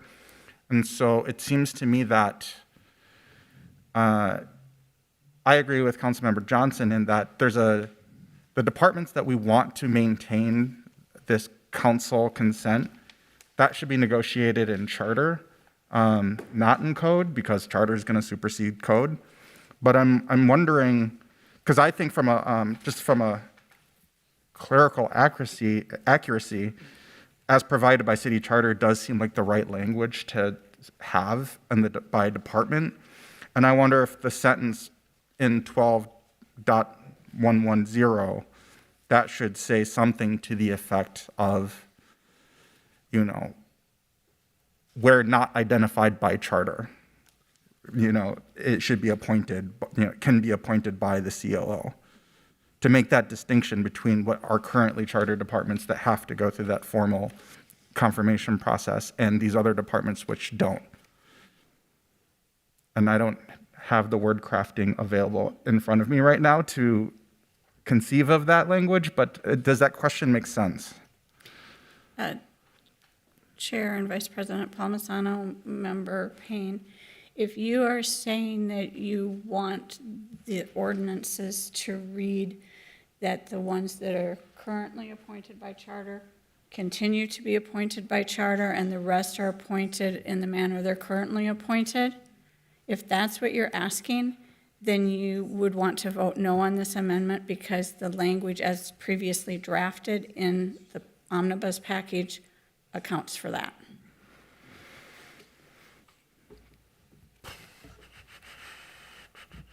Councilmember Payne, are you? I'm just looking at the strike through and I don't necessarily interpret it that way, but I understand that answer. Thank you. I'm not seeing anyone else in queue. I know that there's some urgency to keep moving on these amendments, so I'm going to, without any other discussion, ask the clerk to call the roll. Councilmember Payne. Aye. Councilmember Wansley. Aye. Councilmember Rainville. Nay. Councilmember Vita. No. Councilmember Ellison. Aye. Councilmember Osman. No. Councilmember Goodman. No. President Jenkins. Nay. Councilmember Chugtai. Aye. Councilmember Koski. Nay. Councilmember Johnson. No. Vice Chair Chavez. Aye. Chair Palmisano. No. That's 5 yeas and 8 nays. Thank you. Lacking a majority vote, that amendment does not pass. Moving on to Councilmember Ellison's amendment number 8. Ms. Trammell, would you present that amendment? Yes, thank you, Chair Palmisano. Councilmember Ellison's motion number 8A is to delete section 12.330, the Neighborhood Safety Department.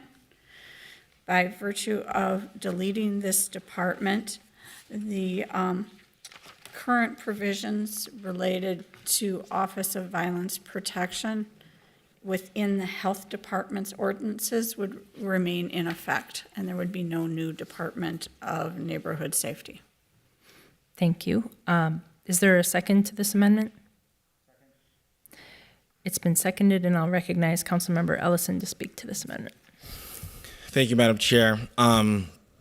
My original intent, which I think, correctly informed was not going to be possible by the clerk and attorneys, was that was to put a date certain. I feel like the transition from the health-based approach into the Department of Public Safety, which is a very emergency 911 approach, is a little sudden, and I do think that the department is struggling to make the transition.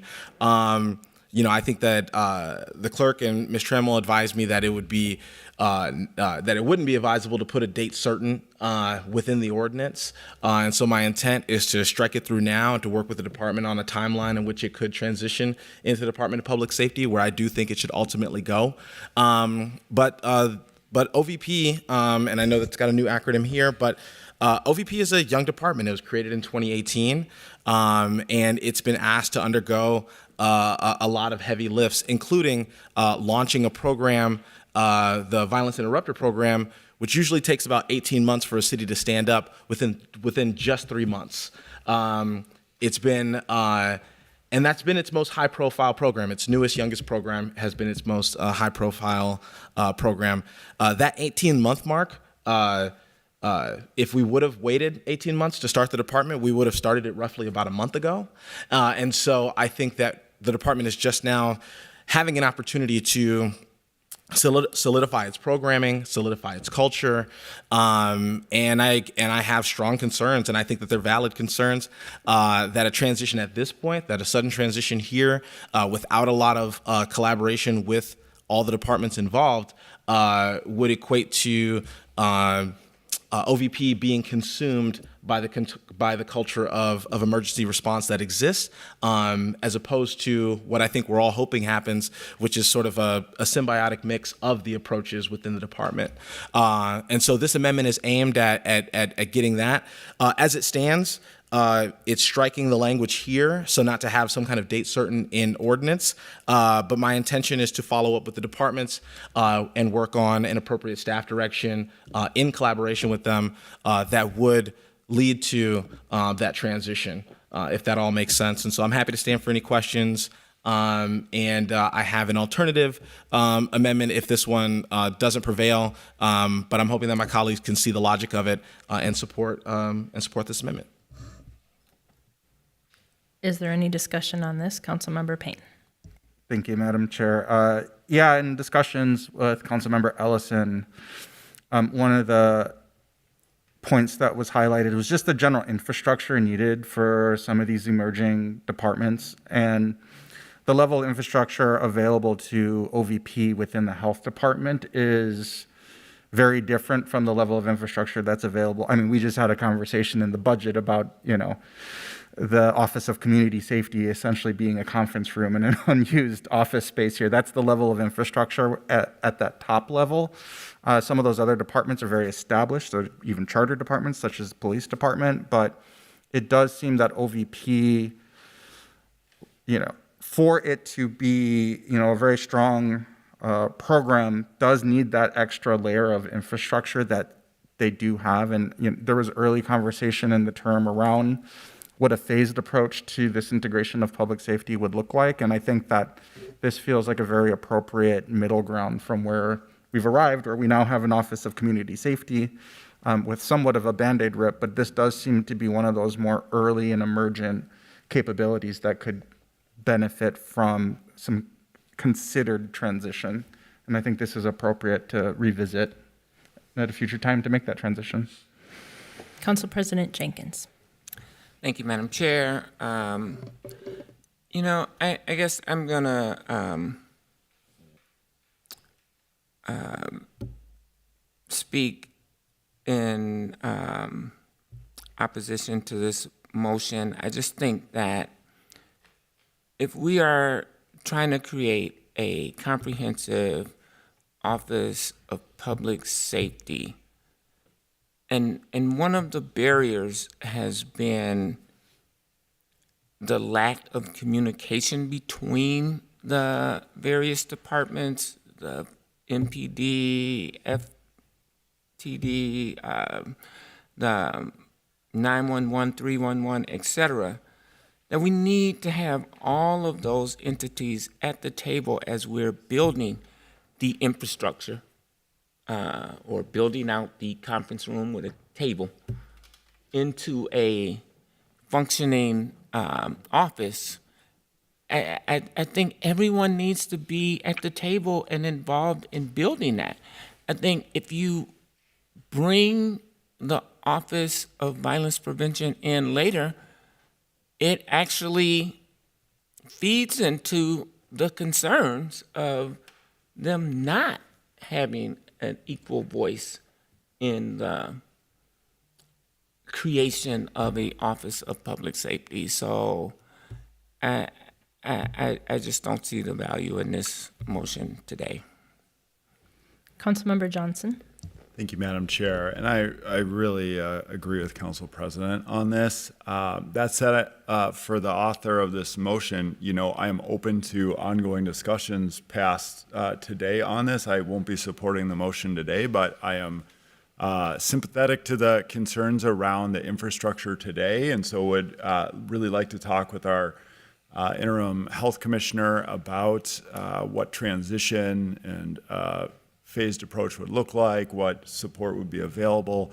I'd like to speak with Commissioner Alexander as well about his vision for this. I do just wholeheartedly, though, agree with Council President. We want to move away from public safety being viewed as purely responding to emergencies when they happen and bring in more of this proactive work. And as this office is in its infancy and being formed, and frankly, the culture being established, we want voices at the table that are also going to advance the culture in a more proactive upstream way towards prevention as well. So I look forward to additional conversations beyond this meeting about how we can best support this work, because I think it's really important.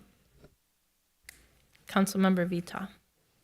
Thank you, Chair Palmisano. I just also agree with Council President Jenkins that we need all 5 of these departments to do this work. Earlier this year, we heard from these department heads who said that they work better together. And so I don't think it would be fair to remove remove OVP's work from this now with our new commissioner on board. And I also think that, the work that OVP does is really looking at violence differently than the other departments. So it's key to have them at the table when we're figuring out our entire system for public safety. Thank you. Councilmember Osman. Thank you, Madam Vice President.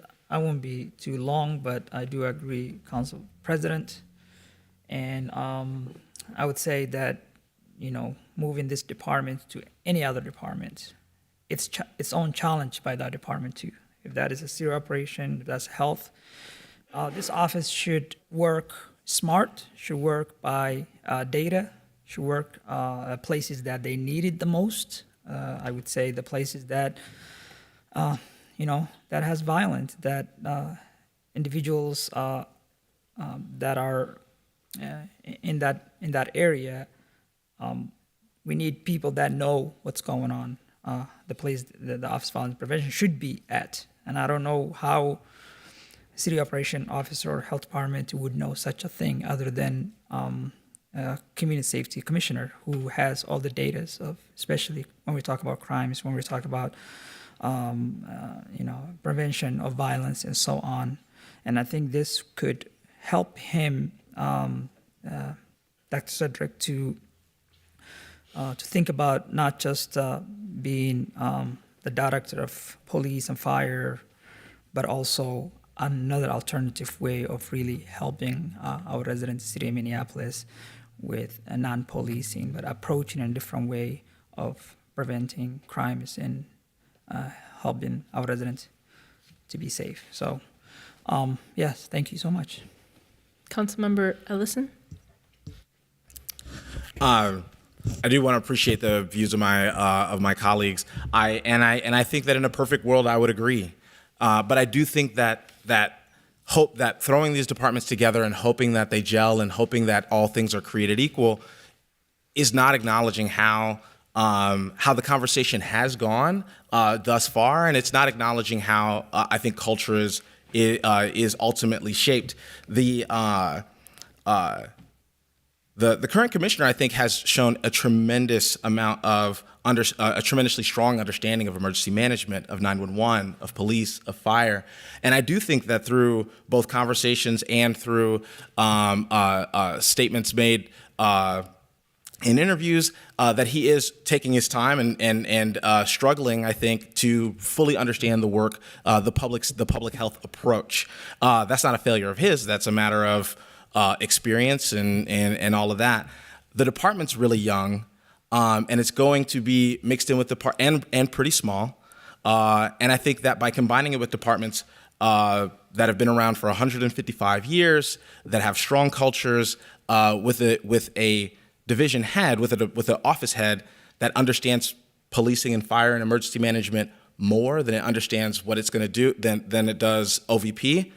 We risk having this office, I think,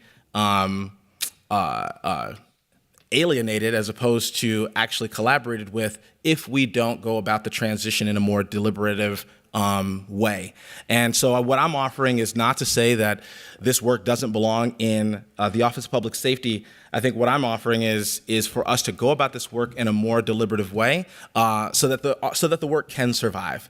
I think the alternative is that we put the office in, we hope for the best, and the work isn't supported because it's not understood or it's misunderstood, and we look 2, 3, 4, 5 years down the road, and we've got another 911 adjacent response that no longer resembles the public health approach that it was supposed to be.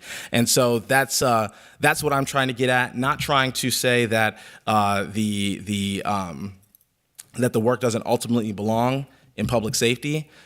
Just trying to be deliberative about how we go about making that transition happen. And my fear is that this way hasn't been as thought out and deliberative as it needs to be in order to ensure that the work actually survives the transition itself.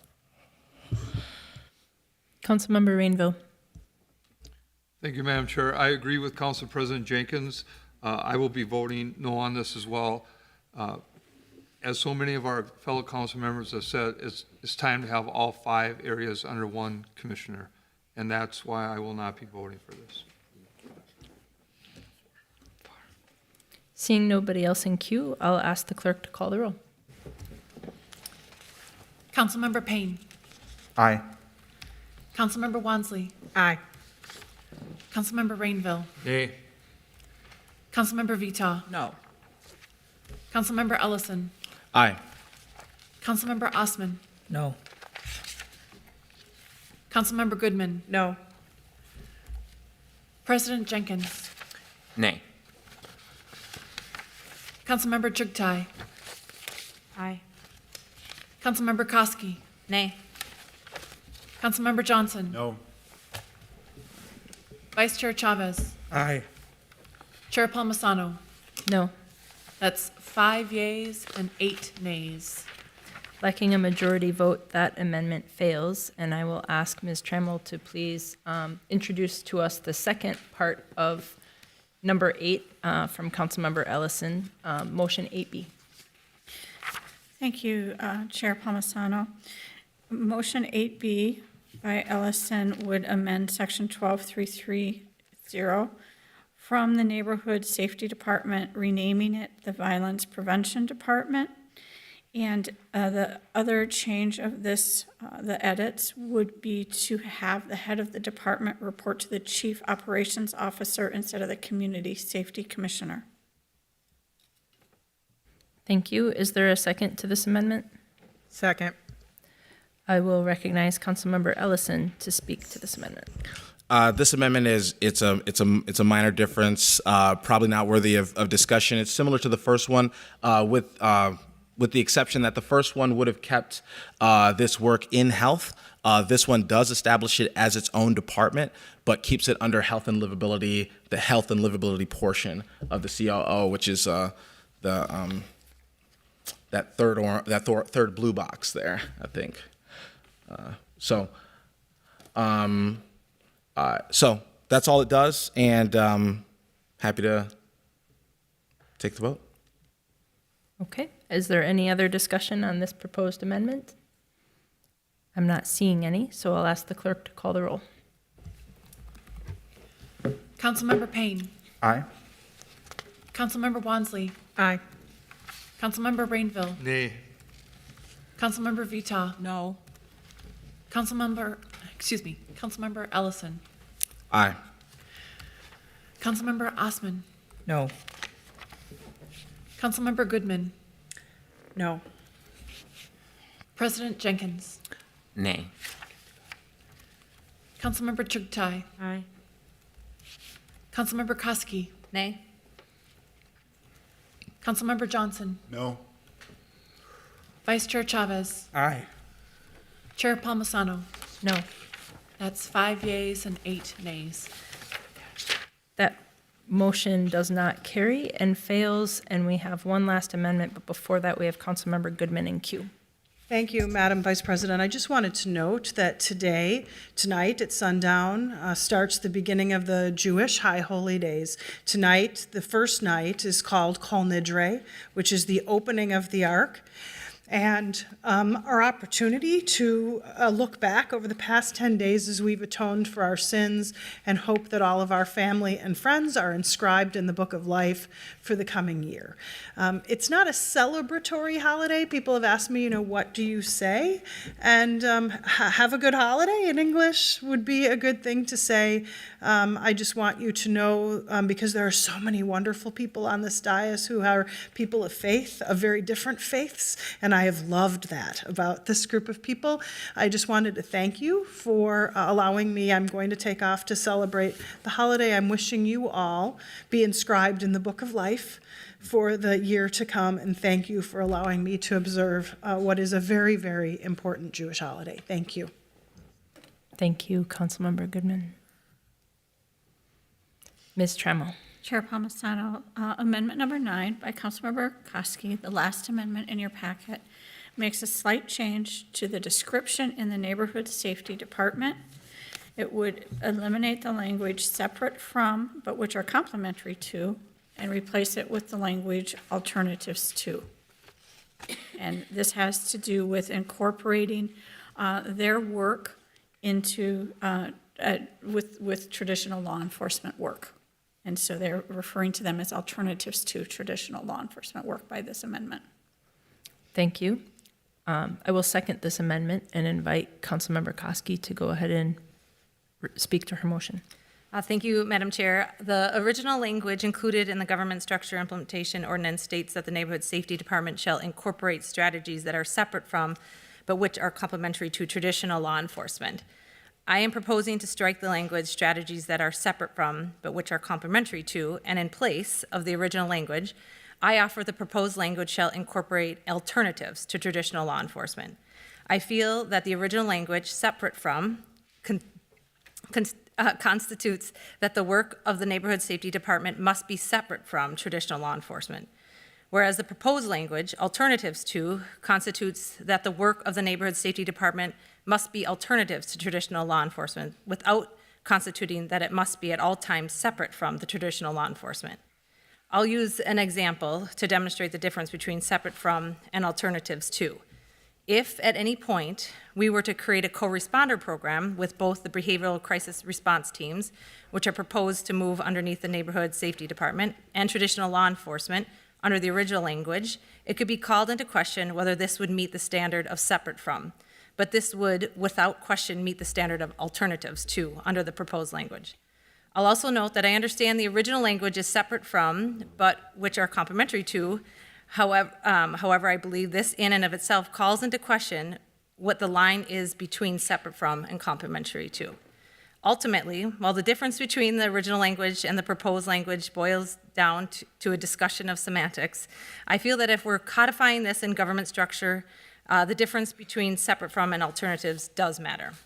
I'll also add that in connecting with Ward 11 constituents and constituents across the city of Minneapolis, I've heard it here today on the dais, when I hear them discuss public safety or describe the services they'd like to see as a part of the neighborhood safety department, the language they use is alternatives to, not separate from. Thank you. Councilmember Wansley. Thank you, Vice Chair Chavez. I will know I'm struggling to support this amendment on the basis that I know the prior council, the intentionality behind having the separate, and we've even seen this information be presented to us before our own staff, especially in the Office of Violence Prevention, is that those workers who go out and deliver these public safety services, they have to reserve some level of autonomy in order to actually build relationships with the community. And I think it's widely noted that that same type of credibility and relationship is not there with our law enforcers. So they've named, you can work together, but they do have to have that autonomy. It's not necessarily saying they're going to be put on an island.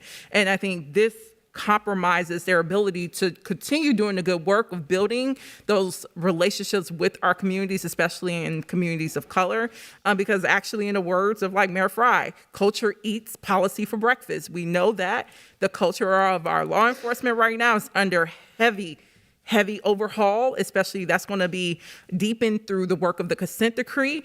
And even just what we tried to move forward with Council Member Ellison's proposal is saying that we want our alternatives. We want many of our workers who are not doing the sworn piece or, armed work aspects of our public safety services.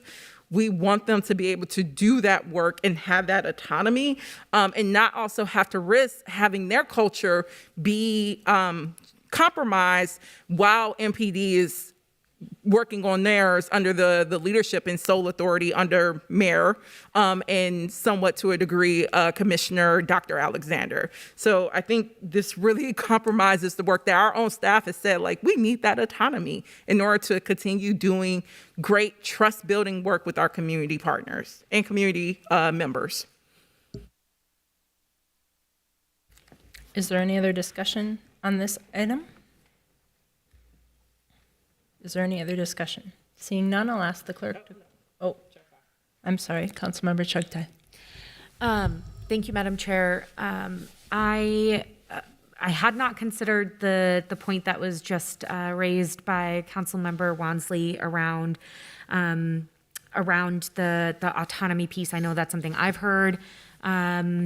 Our previous Office of Violence Prevention and Neighborhood Safety Department reference a few different times that that autonomy from law enforcement is critical to the relationship building, and then as an extension, just being successful in their role. I guess I struggle to understand why we need to make this language change when the Neighborhood Safety Department is going to be under the umbrella of the new public safety office. So there are that type of the whole point of moving those 5 departments into this new office was that everybody is working together, and that type of collaboration that you're referencing is already happening. So I guess I'm combine that with the employees within this office naming to us very clearly that they want and need a separation from traditional law enforcement in order to have credibility in the community, and also they're kind of already all working together in this new office under Commissioner Alexander. So I'm just, I wonder if you can add a little bit more to why this change.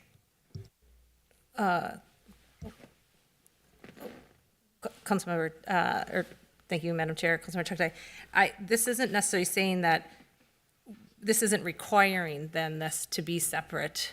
So we can still, but this allows them, this won't change. They can still separate themselves from the work that they're doing.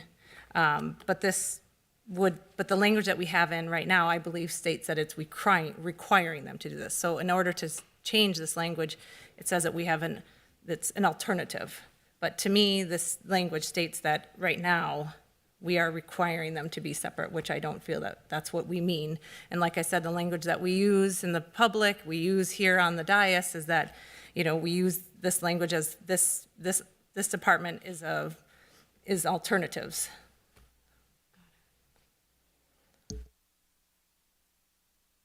Councilmember Shugtai, are you through then? Okay, I just quickly put myself in queue. Yesterday at our Minnesota HEALS meeting, which some of my other colleagues participated in, we got a lengthy presentation about what other cities around the metro area are doing to respond differently to mental health is the most important issue in our state right now. And what they spoke about in mass was about embedding co-responders in their police departments.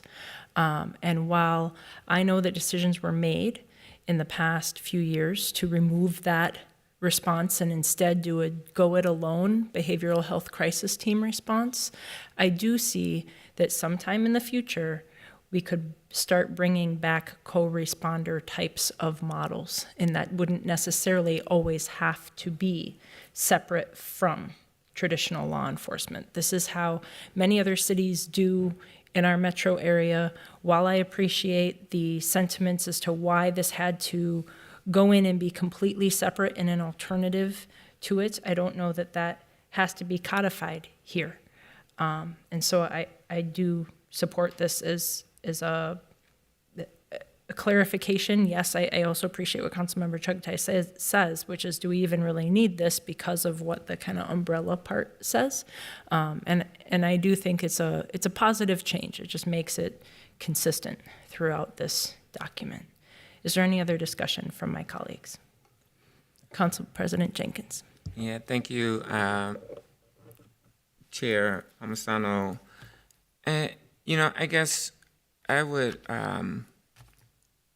contend that Councilmember Wansley makes a really excellent point in that, and we know that members of our communities do refer to our documents, our rules, our constitutions, etc., and will conflate the work of the Office of Violence Prevention and Violence Interrupters with traditional policing.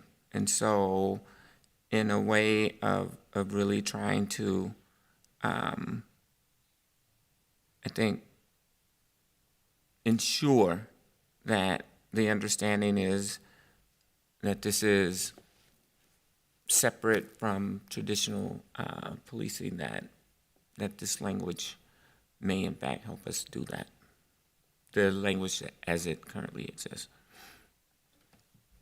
Thank you. Councilmember Ellison. I probably couldn't say it any better than the council president just said it. That conflation has happened. Not only is it possible, it has happened. And I know that when it comes to the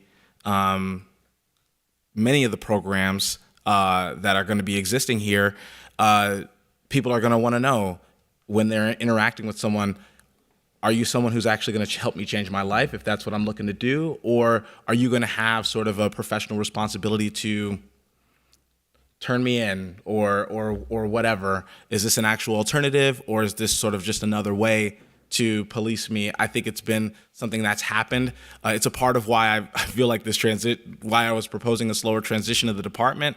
But I feel like this action would almost affirm, sort of some of my concerns about the department being, kind of consumed by the culture that is. Even and that's before it even lands, right? This is our language, and so I think separate from is vital to the effectiveness of it being not traditional law enforcement way of conducting public safety. And so I guess I'll just keep my comments there. Councilmember Payne. Thank you, Madam Chair. I originally read this as just a semantic difference, but I agree with Council President that this is clarifying. So I think we should keep the current language. Okay. Seeing nobody else in queue, I will ask the clerk to call the roll. Councilmember Payne. No. Councilmember Wansley. Nay. Councilmember Rainville. Yay. Councilmember Vita. No. Councilmember Ellison. No. Councilmember Osman. Aye. Councilmember Goodman is absent. President Jenkins. Nay. Councilmember Chugtai. Nay. Councilmember Koski. Aye. Councilmember Johnson. Aye. Vice Chair Chavez. No. Chair Palmisano. Aye. That's 5 yeas and 7 nays. Lacking a majority vote, that amendment fails. Colleagues, we've completed all proposed amendments to the government structure ordinance. Those amendments that have been approved by our committee will be referred to the full council for its final action at the regular meeting on Thursday. As a reminder, after action by the mayor, then staff will create a final draft ordinance and post that for public access in advance of the public hearing. The public hearing on that ordinance is scheduled for our next regular meeting at this committee, so for Tuesday, October 18th, starting at 1:30. I think we could probably do a voice vote on that. All those in favor of setting that public hearing, because that's the second part of this agenda today, please signify by saying aye. Aye. Any opposed? Thank you. Are there any final comments on this item? I will, Council President Jenkins. Thank you, Madam Chair. I just want to really give my deep gratitude to our staff, to the City Attorney's Office, to my colleagues for their thoughtful amendments and really trying to help us move our city forward. We have had much challenge, much trauma, much tragedy in the life of the city of Minneapolis over the past few years, and I think these actions will help us set us on a course of moving forward and progressing as a city. So thank you, everyone involved. Appreciate all your work and efforts. Before we move on, I also want to thank our colleagues for all of your work this past year. This is truly one of the most important legislative issues that we're going to work on as a body. It really will help us provide a new foundation for a new form of government here. The mayor has said many times his proposal is for a structure that's enduring and will outlast those of us who sit here on all of our elected seats. So I really appreciate that this has been a collaborative endeavor. It did include the mayor, but it includes every one of us. And I'm proud of the work that we've done together to think about these best long-term needs of our residents and of the city enterprise. I want to especially thank our staff who've been engaged in this work too, especially our city clerk and Ms. Trammell. I know that staff from every department have been involved in reviewing and providing input. The mayor had created a number of implementation teams, if you recall, and they spent many months thinking through all the details to ensure this is a successful effort and give their recommendations into this process too. So I want to extend our thanks as a city council to each and every one of them. We do still have our reports from our standing committees on matters to be considered by the full council at its regular meeting on Thursday. So shifting gears into that, let's begin with budget. That's chaired by Councilmember Koski. Thank you, Madam Chair. The Budget Committee is not forwarding anything to the City Council at this time. The Budget Committee met last week and heard reports from the Office of Public Service, the Intergovernmental Relations Department, and the 311 Service Center. The next meetings are scheduled for October 11th and 13th, during which we will hear presentations from Civil Rights, Communications, Community Planning and Economic Development, Convention Center, Finance, and the Health Department. Thank you. Thank you. Next is our Business Inspections, Housing and Zoning Committee. That is vice chaired by Councilmember Osman. Thank you, Madam Chair. Business Inspection Housing Committee forwards 17 items to the council on Thursday. Item 1, Billy After Dark. For on-sale liquor, approving application for Billy After Dark. Item 2, interim use permit, AT&T Mobility, 10 West Lake Street. Item 3, liquor license approval. Item 4, liquor license renewal. Item 5, gambling license approval. Item 6, business license operation condition imperil parking. 519 Cedar Avenue, forward 6 parking A class. Item 7, electric vehicle charging ordinance. Item 8, grant agreement with Minneapolis Public Housing Authority for sprinkler system installation at 314 Hennepin Avenue. Item 9, Affordable Housing Trust Fund contingency pool loan for Curry Park project, 187 Humboldt Avenue North. Item 10, George Floyd Square and 38th in Chicago forgivable loan program closed out. Item 11, exclusive development rights for Minneapolis homes property sales. Item 12, exclusive development rights to Northside Economic Opportunity Network to be negotiated portion of 2103 West Broadway, an entity of 2114 23rd Avenue North. Item 13, unwinding of the Common Bond Fund Financial for Hennepin Theater Trust. Item 14, comprehensive plan amendment, future land use for 1924 East 26th Street. Item 15, rezoning at 927 Building LLC, 1832 Dupont Avenue. Item 16, rezoning Neighbors by Lake LLC, 2815 44th Avenue, 44th Street West. And finally, item 17, rezoning Eric Olestad, 2318 Johnson Street Northeast. Thank you. Thank you. Next, we have the Policy and Government Oversight Committee, chaired by Councilmember Ellison. Thank you, Madam Vice President. The Policy and Government Oversight Committee is bringing forward 10 items that it will be recommending for approval.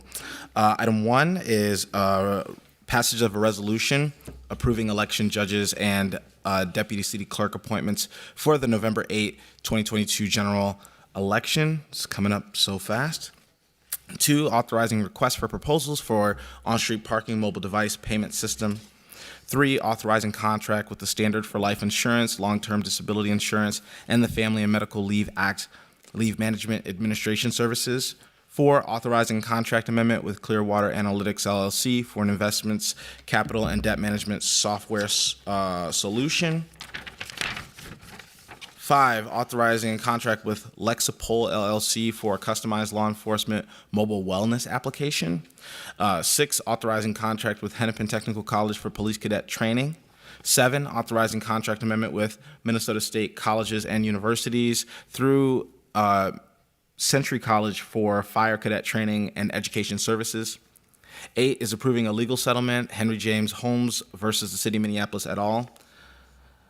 9 is authorizing contract with Fairview Health Services for the First Step hospital-based medical assisted therapy and recovery. Item 10 is approving retention incentive packages for eligible sworn appointed employees for the police department. My colleagues might remember that we did this for the represented officers. This is for the non-represented. Thank you. Next, we have the Public Health and Safety Committee chaired by Councilmember Vito.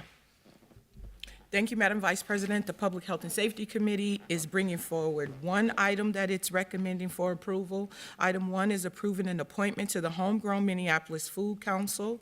I'll stand for questions. Thank you. Last but not least, Public Works and Infrastructure Committee chaired by Councilmember Johnson. Thank you, Madam Chair. We're bringing forward 5 items this cycle. First is SAC charges. The second are water and sewer service line repair assessments. The third is transferring vacated right-of-way to MPRB. The fourth is an agreement with MnDOT for the Glenwood Ave street reconstruction. And the fifth is an easement agreement for electrical equipment with Excel. I'll stand for any questions. Thank you. Colleagues, we've concluded all business to come before committee today. And so without any objections, I will declare this meeting adjourned. Thank you, everyone.